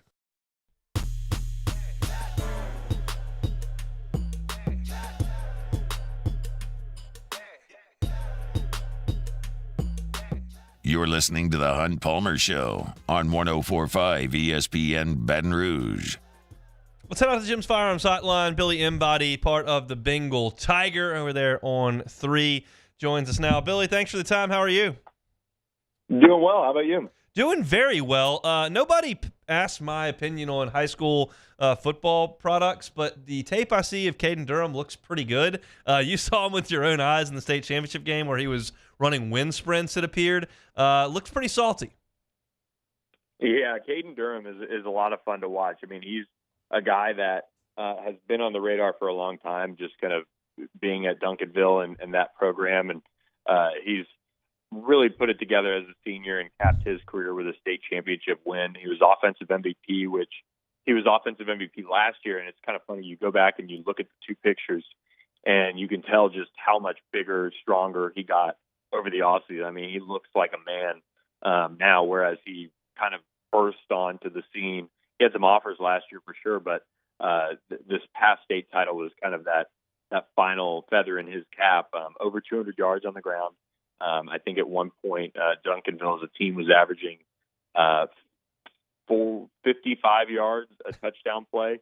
So it was a pretty explosive game, which is pretty crazy. But 92-yard touchdown run, which is second longest in state title game history for the 6A division. And he just has gotten so much stronger. That's allowed him to run through tackles. It's allowed him to break tackles and just be a better finisher on his runs. He's a one-cut guy. If he sees that hole and it's open, he's got the speed. He's run a 10.28, I believe, or 10.25, one of the two, 100-meter, which is cooking, to say the least. And that allows him to hit those holes and run for a 92-yard touchdown. He's somebody that is just a really, really quality, ready-made back, which is what LSU needs with some of the guys they could lose overall. Well, you're obviously there. We were familiar with Louisiana high school football, but what kind of competition is he playing over there in Texas? Yeah, he's at 6A. I think they were Division I, and that is about as high as you can get. Yep. And the one team they lost to this year, which was kind of, they talked about it after the game. It was a good thing that they lost because Duncanville had rolled through everybody last year and ended up winning state. But this year they were kind of getting a little full of themselves, and so they lost to DeSoto, who won the other 6A division championship, and so they went undefeated. They're a top 10 team probably nationally, and Duncanville can go toe-to-toe with them. It wasn't their day earlier this year, but it's just as high as you can get pretty much overall, and North Shore has tons of talent on its team as well. So Caden Durham being this 2024 class that puts pen to paper here in a couple of days. DeCorian Moore, one class behind him at Duncanville. What can you say about what you saw from him? Yeah, DeCorian has had one of the most explosive years in the entire country for a receiver, and he was somewhat quiet in the state championship game. He had a touchdown, but I think he had 5 receptions for 60-something yards, and one of them was an explosive touchdown, I think, from about 40 yards out. But just with what Caden was doing, and then the game kind of got out of hand there, and Duncanville leaned on the run a little bit more. And they have other talent at receiver as well. They've got Zach Turner, who's an LSU offer in 2026, and they've just got so many guys on that team. But he reminds me of Justin Jefferson, honestly. Just the way he can stop on a dime and is very creative with his ability to gain yards after the catch. He's the number one receiver in the country, and I mean, it's early, but I would expect he has a good shot to hold on to it. He's that good, and LSU is going to have to fend off plenty of people for him, but they have him committed, and that's step number one, and he's very much all about the Tigers right now. All right, let's talk about Wednesday, National Signing Day, in the early period coming up here in a couple of days. LSU has 27 high school commitments. Do we expect a boring Wednesday in the best way? Yeah, pretty much. That would be the best way, like you said, boring, which is everybody putting pen to paper, making it official, no flips. That is the hope, and that's at this point what we're expecting. The one thing I'll say is that LSU did host Cohen Eccles, a four-star offensive lineman from Katy, Texas, who picked up an offer in May. He decommitted from Texas A&M with the coaching change, and he's actually going to announce his decision on Friday, with Auburn and Texas A&M as the other finalists with LSU. Now, there's some buzz around the Auburn program and them landing him, but his last visit went to Brad Davis, who's recruited as well as anyone on the staff. And so they've got a really good haul of offensive linemen. It might be a numbers thing in the end, but they still brought him in for a visit, so he's somebody we're going to be monitoring on Friday. But for the most part, we're expecting a pretty quiet Wednesday, which would be ideal. We saw Jaden Gilbert and Xavier Thomas over the weekend transfer to LSU from out of state. They're Louisiana boys who went to Mississippi and Texas for a couple of years, and now they're coming back. What can you say about the fits for those two with LSU next season? Yeah, I really like Xavier Thomas a lot. I think in that Mississippi State offense, he kind of, was behind the eight ball in terms of just, having the ability to really put up big numbers and be explosive on the offensive side of things. So I think with Xavier coming into LSU, he can be that punt returner that they need an answer for, instead of just fair catching it and just saying we'll take the ball, which was fine this year, obviously, with Jaden Daniels. But this coming year, they're going to need to manufacture some more explosive plays from that unit. And Xavier Thomas is one of the best in the country at it. And so that fit I love. I think he's a kid that has really wanted to be at LSU, and it just didn't pan out over, honestly, the last few years. And there was some buzz around him entering the portal at one point, but LSU reeled in Aaron Anderson, and then at a high school they were watching him late. They just didn't move on him. So I think that was a different coaching staff, though. I could be wrong, but this is now a guy that can finally live out his dream as a Louisiana guy coming back to Baton Rouge. And then Jaden Gilbert is somebody that, if not for his injury this year, he would have been a starting safety at A&M the whole way, and he was a pretty good one for them. And so there's a lot of optimism around him and what he's going to bring to the table. He's not afraid to lay the wood. That is something that he really showed at in the high school ranks. And so I'm really excited about Jaden as long as he can stay healthy, which all signs point to him being ready to go right away for the Tigers. And he's somebody that I think really upgrades that safety position in a good way. As far as quarterbacks go, are you hearing anything? I know that A.J. Swann's name has come up, the Vanderbilt quarterback that's in the portal. Do you expect LSU to land a quarterback here in the next month? Yeah, that one is a little bit more unclear. They got A.J. Swann on campus, it sounds like. South Carolina either already has his commitment or is kind of closing in on it. That's the expectation, is that he'll end up there. But it's a really precarious spot because they do have Garrett Nussmeier, who has waited his turn and really wanted to stick around for this job. And obviously, with where LSU is, it's tough to just say, all right, we're going to push our chips all in on Garrett Nussmeier and not have an insurance policy, as much as the staff likes Ricky Collins and has Colin Hurley coming in. They need to bring in another guy, and somebody with starting experience in the SEC would be ideal. So I think they're going to keep swinging away at it. Who knows? Maybe A.J. Swann has a change of heart, but as of now, they're just going to keep kicking the tires and see what comes up here. I'm just curious, and I don't know if you've got a quality answer to this or not, but we'll see. What is the industry saying about what's going on at Ole Miss right now, specifically in the transfer portal? They got another commitment here in the last hour from DeCamerion Richardson, who was at Mississippi State, and now he's headed there, and potentially could see Walter Nolan going to Ole Miss as well from Texas A&M. What's the buzz from Oxford? Yeah, DeCamerion Richardson was at LSU this weekend, and a Louisiana kid who LSU really wanted. And he ends up visiting Ole Miss on Sunday and has now committed to them. And he would have been a guy that probably walks in and starts if all things, kind of keep going on the same track for him. But I don't know. Lane Kiffin certainly warned of this over the summer at SEC Media Days. So I don't know how he's going to necessarily respond, but this is the world that we're living in now. And with NIL, you can kind of read tea leaves, and certain schools are going to be big. Certain schools are, going to be kind of struggling, but it's really hard to explain just in a simple answer. But Ole Miss has figured out some kind of sweet spot, at least for them, and we'll see how it pans out.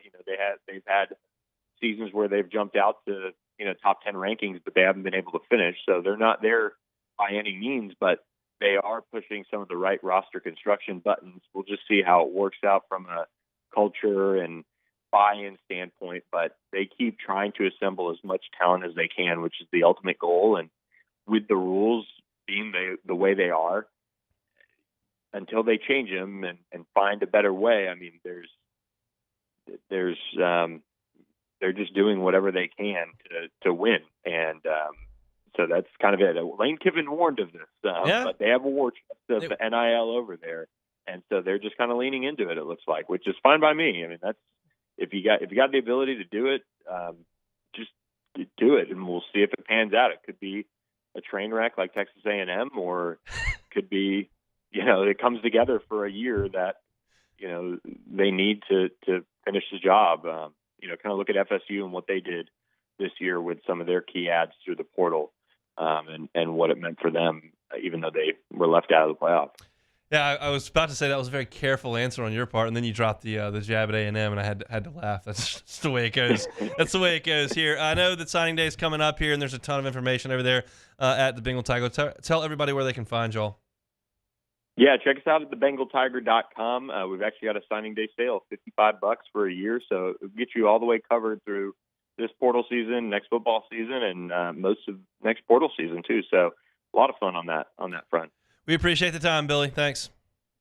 Anytime. Thanks for having me, guys. He's Billy Embody, with the On3 Network, part of the Bengal Tiger crew with Shea Dixon and Matthew Bruni. They put a remarkable amount of information up on that message board every single day. I always check in daily before I come on here, and we appreciate Billy for giving us a little bit of time. Shea will be on tomorrow with Matt in his normal time, and they'll no doubt go through probably the entire class. But it sounds like, based on the conversations that Shea and Billy and the crew have had with LSU's commitments, that LSU expects all 27 of their high school commitments to sign coming up on signing day. So that's a very, very cool thing that LSU's kind of got that class put to bed, and they can start working the transfer portal and look towards maybe a couple of big fish for the next signing period coming up in February. So thanks to Billy for jumping aboard, giving us a little bit of time. This story came last week, and I didn't get to it. We just had a lot to get to with basketball and football, and we missed a day of the show, so didn't have a chance to get to it. But I know that y'all have some, just want to keep baseball close at times because LSU's really good at it. Major League Baseball came out with, MLB.com, came out with the top draft prospects, and from the current roster, the guys you're going to see coming up in February, as well as LSU signing class, there are a boatload of LSU Tigers on it. So you should feel pretty good about where the program is. I'll tell you why coming up next. You are now listening to The Hunt Palmer Show. This holiday season, all your wishes are coming true on FanDuel, America's #1 sportsbook. Right now, new customers get $150 in bonus bets with any winning $5 money line bet.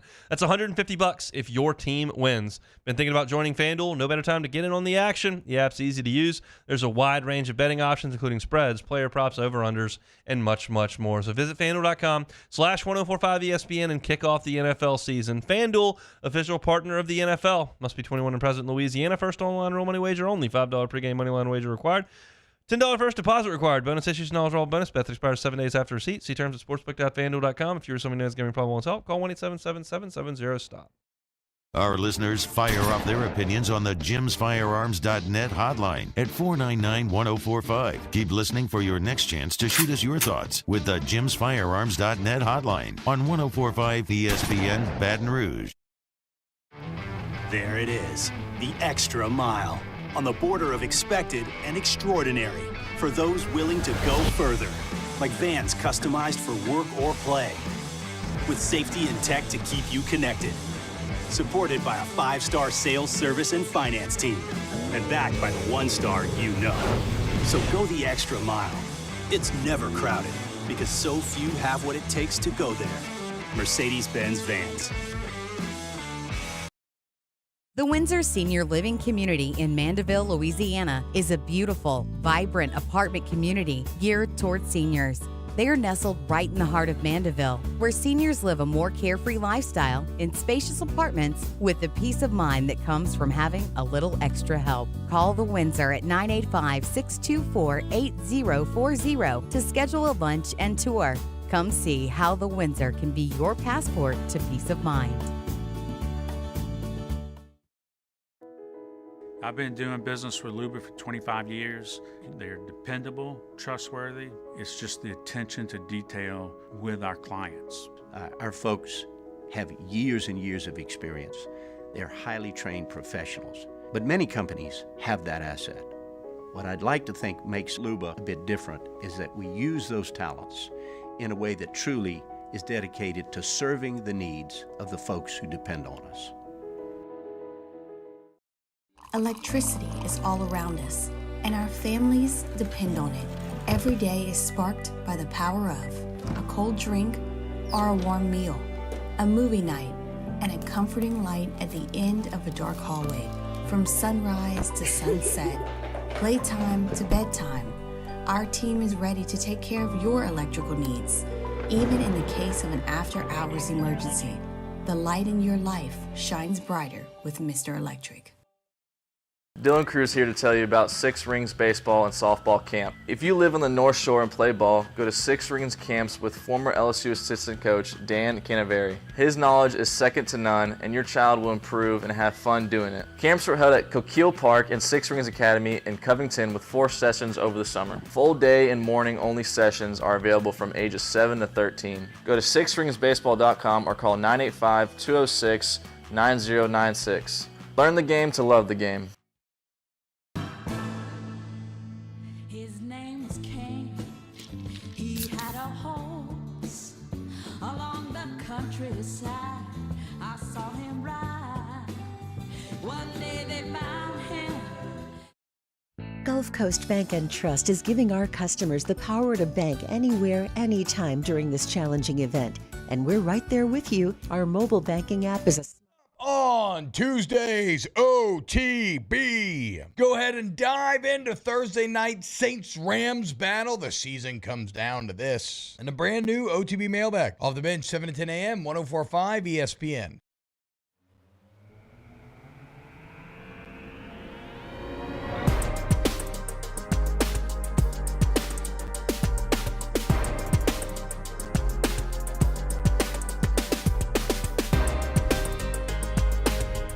This is the Hunt Palmer Show on 104.5 ESPN Baton Rouge.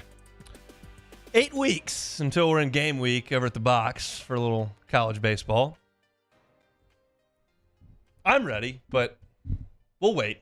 We got signing day, and then we'll have a bowl game, and we'll see what roster management decisions and coaching staff decisions and all that kind of shakes out. We got the Saints fighting for a playoff spot. Do have basketball, but we'll get to baseball. And I know that there are a lot of you that are very interested in baseball these days because football's not going to win a national championship this year, and basketball's really struggling, and baseball gives you that glimmer of hope.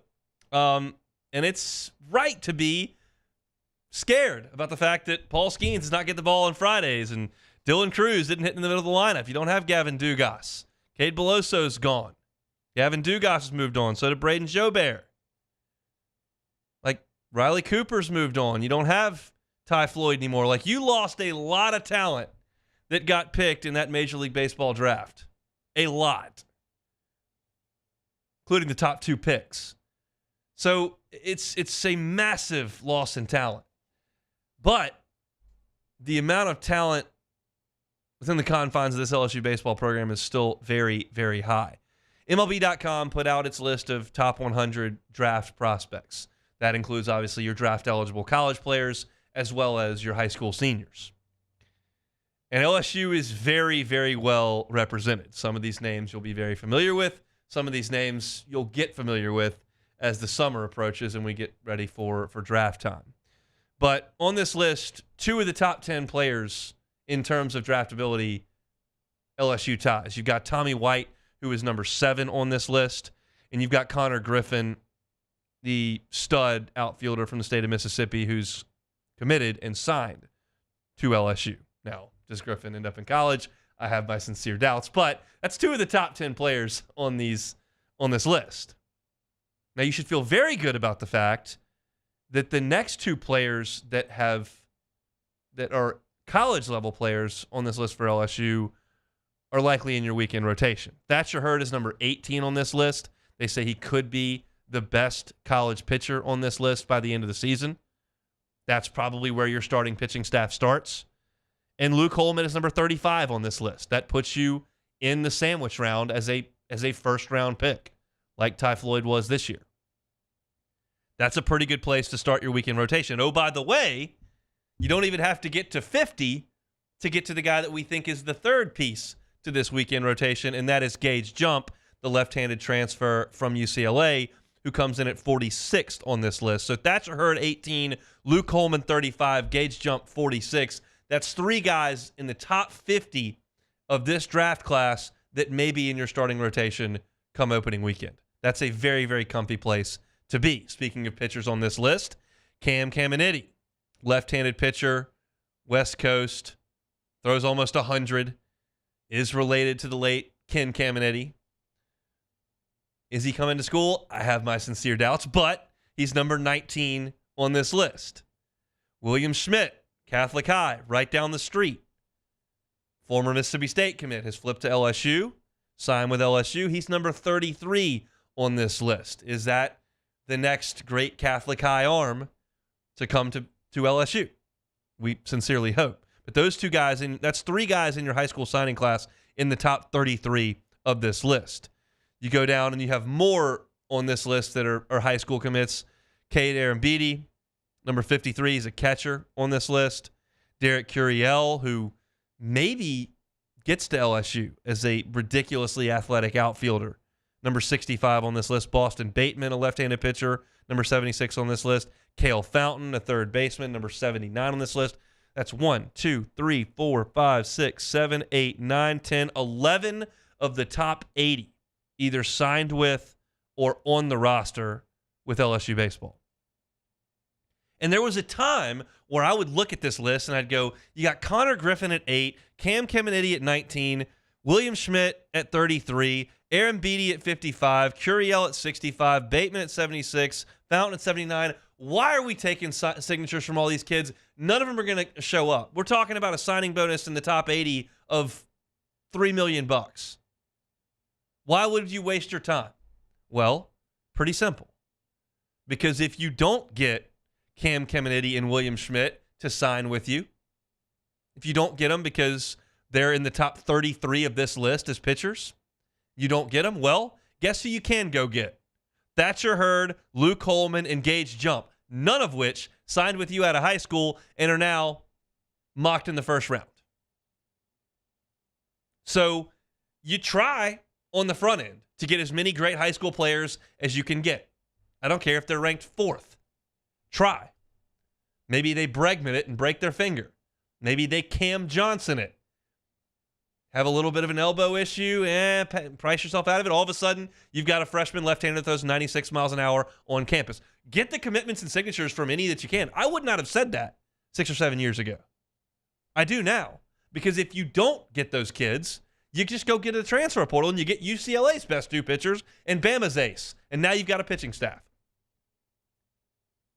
And if it does work out and Cam Johnson or Dylan Cruz shows up on campus, that works out pretty good too.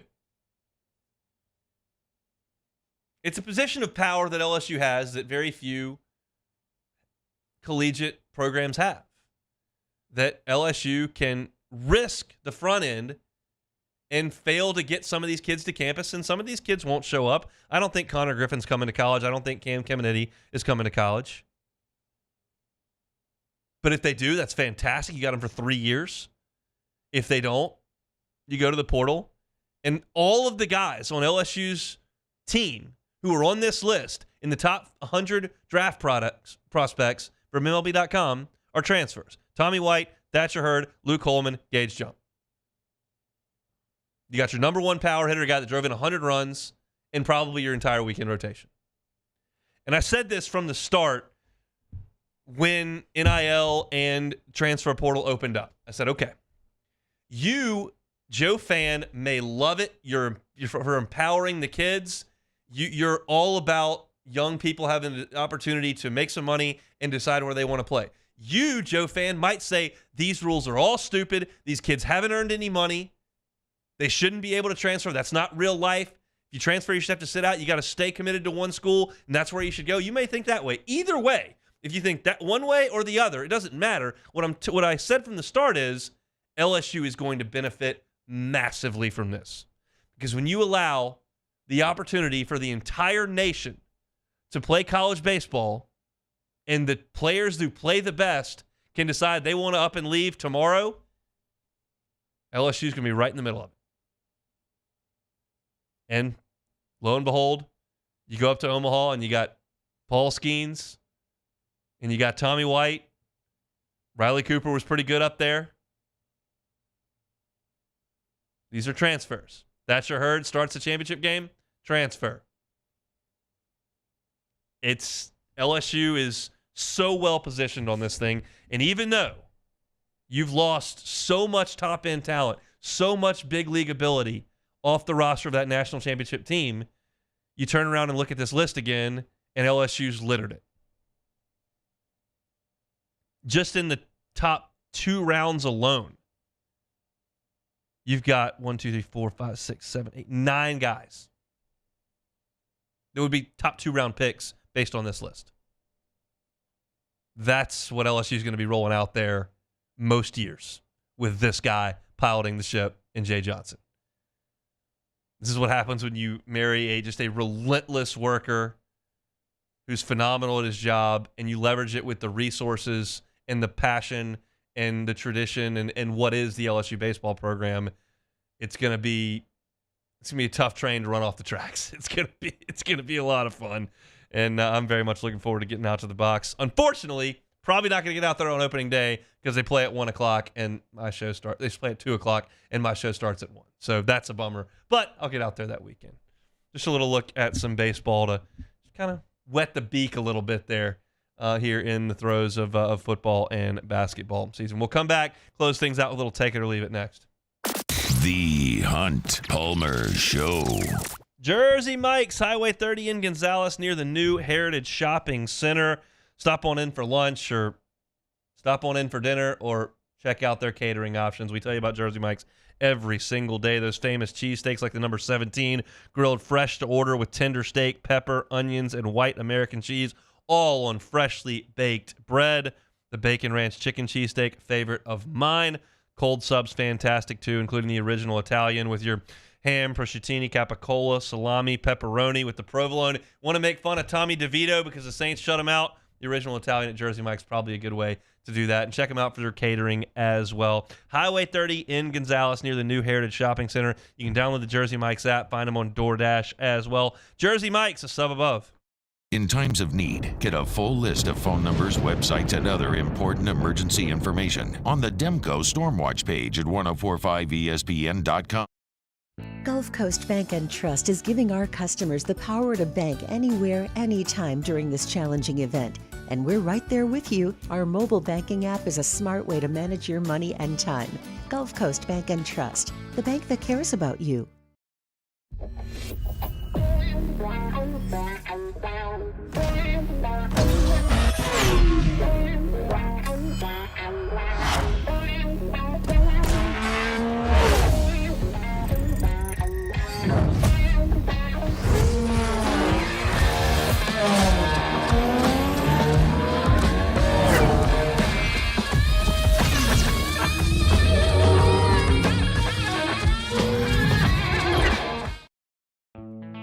importance of doing this fortified program and offering it to people down here is, number one, the only real chance you're going to get to do this is when you put on a new roof or build new. And through companies like HUDCO, who's kind of leading the way in this thing, it's going to offer the customers a huge advantage in the insurance market and the price of their insurance. You know, we're not looking to make a fortune off fortifying. We're trying to give you a better product than our competitor at the moment. I'm trying to do something that he can. I'm trying to give you something better. So a lot of these insurance jobs, you're getting a re-roof, you're only paying your deductible. Let's sit down and talk about the fortified and let's see what it does to your insurance premium. You're getting a steal. Yeah. You're getting a brand new roof and a fortified certificate for your deductible, essentially. And I think we're rocking and rolling.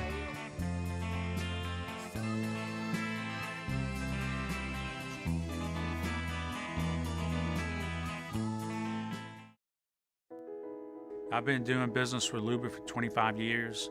They're dependable, trustworthy. It's just the attention to detail with our clients. Our folks have years and years of experience. They're highly trained professionals, but many companies have that asset. What I'd like to think makes Luba a bit different is that we use those talents in a way that truly is dedicated to serving the needs of the folks who depend on us. Electricity is all around us, and our families depend on it. Every day is sparked by the power of a cold drink or a warm meal, a movie night, and a comforting light at the end of a dark hallway.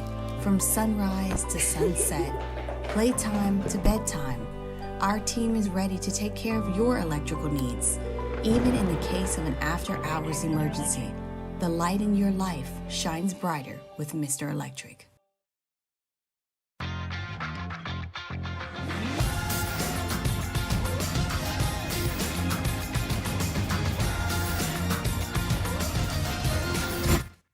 Join us for the Tuesday edition of Live at Lunch from Doe's Eat Place on Government Street in Mid-City. Special start time. We will be on from 10 until noon for this show only. Live at Lunch, 10 a.m. Tuesday on 104.5 ESPN Baton Rouge.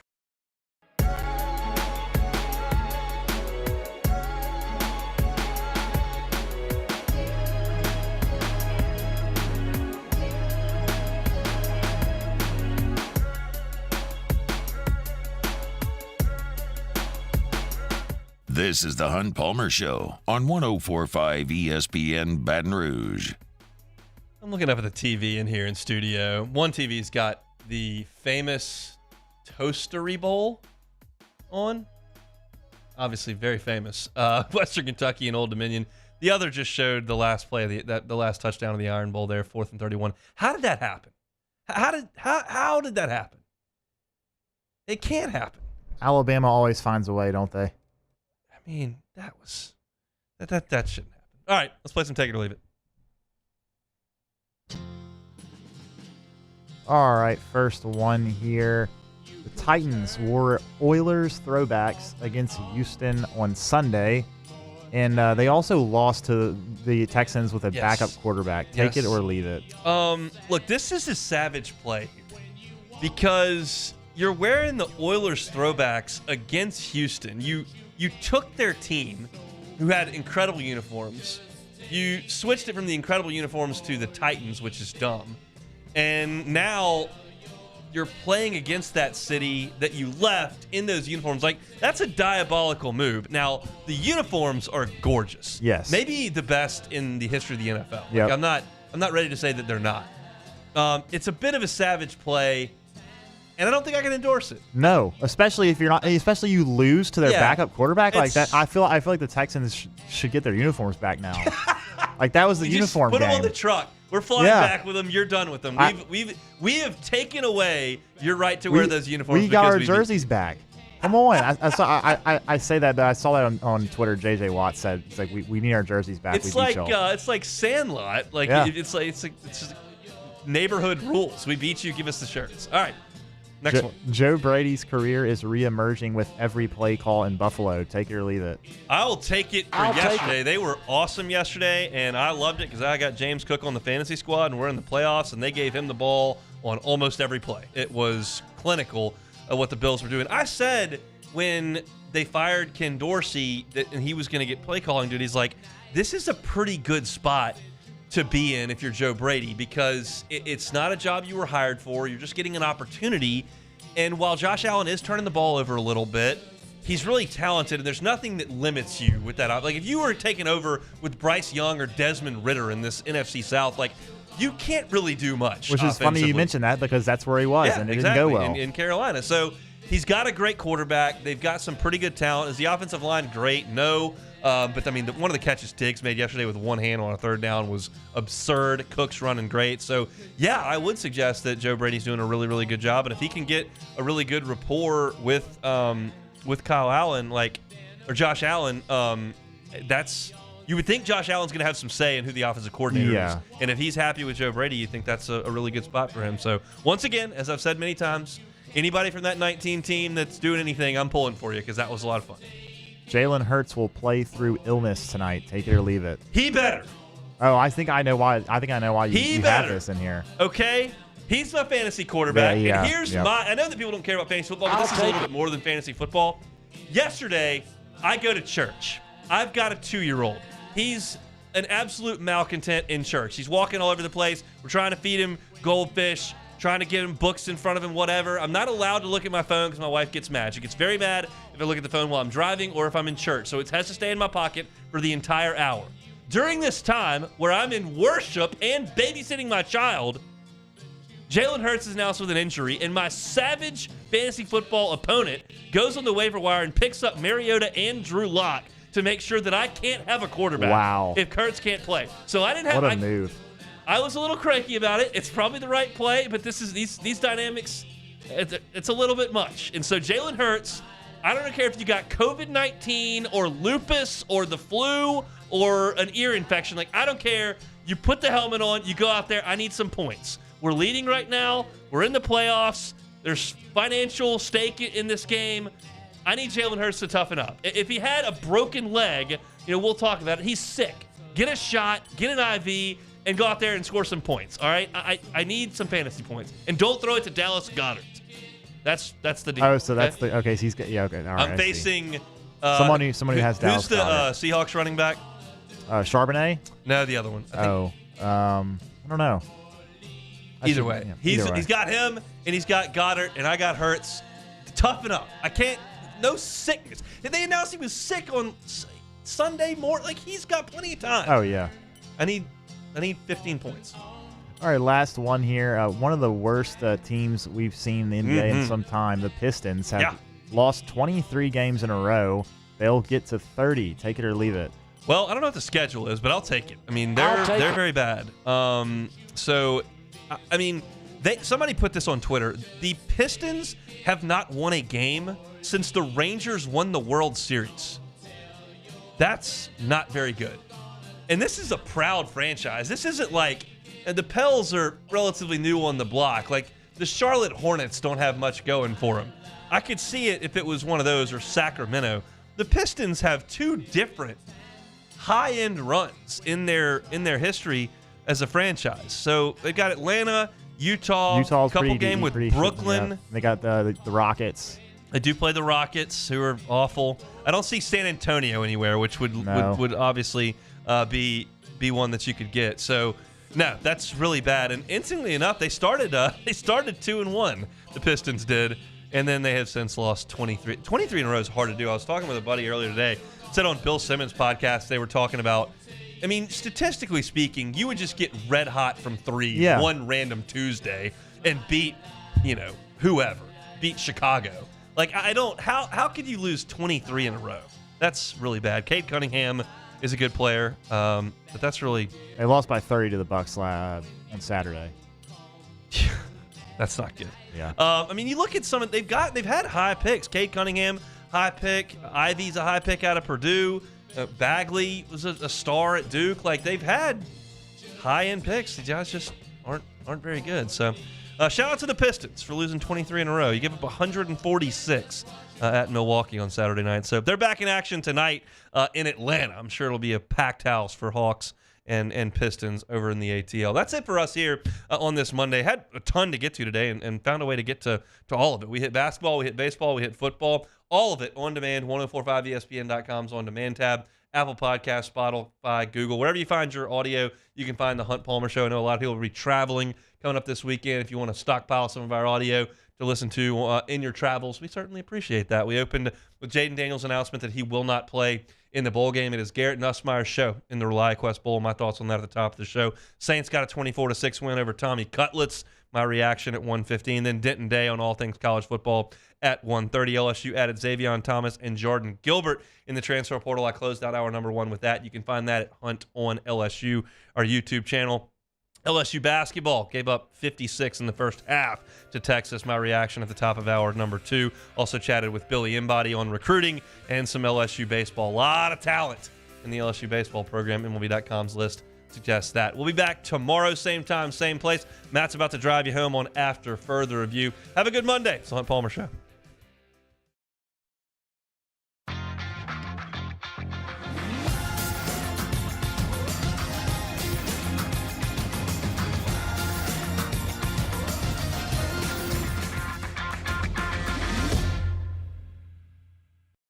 The world's leaders in obesity research, obesity medicine, and obesity science are right here. We're doing something that no one's ever done or trying to answer a question that no one's ever asked before. Pennington is a real jewel when it comes to research. We are finding the solutions to the world's worst chronic disease, which is obesity. Louisiana needs Pennington Biomedical. There it is, the extra mile, on the border of expected and extraordinary for those willing to go further, like vans customized for work or play, with safety and tech to keep you connected, supported by a 5-star sales, service, and finance team, and backed by the 1-star you know. So go the extra mile. It's never crowded, because so few have what it takes to go there. Mercedes-Benz Vans. Dylan Cruz here to tell you about Six Rings Baseball and Softball Camp. If you live on the North Shore and play ball, go to Six Rings Camps with former LSU assistant coach Dan Canaveri. His knowledge is second to none, and your child will improve and have fun doing it. Camps were held at Coquille Park and Six Rings Academy in Covington with 4 sessions over the summer. Full day and morning only sessions are available from ages 7 to 13. Go to sixringsbaseball.com or call 985-206-9096. Learn the game to love the game. I've been doing business with Luba for 25 years. They're dependable, trustworthy. It's just the attention to detail with our clients.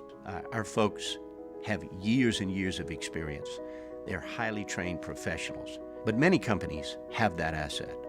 What I'd like to think makes Luba a bit different is that we use those talents in a way that truly is dedicated to serving the needs of the folks who depend on us. Electricity is all around us, and our families depend on it. Every day is sparked by the power of a cold drink or a warm meal, a movie night, and a comforting light at the end of a dark hallway. From sunrise to sunset, playtime to bedtime, our team is ready to take care of your electrical needs, even in the case of an after-hours emergency. The light in your life shines brighter with Mr. Electric.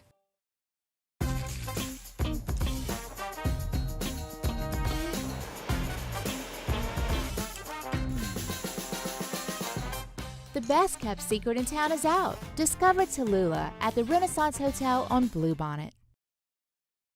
At Relief Windows, we're more than windows. We're windows, doors, party plank, and vinyl siding. But our number one product is always customer satisfaction. Visit us online at reliefwindows.com. Oh, by the way, we do shutters too. Step inside an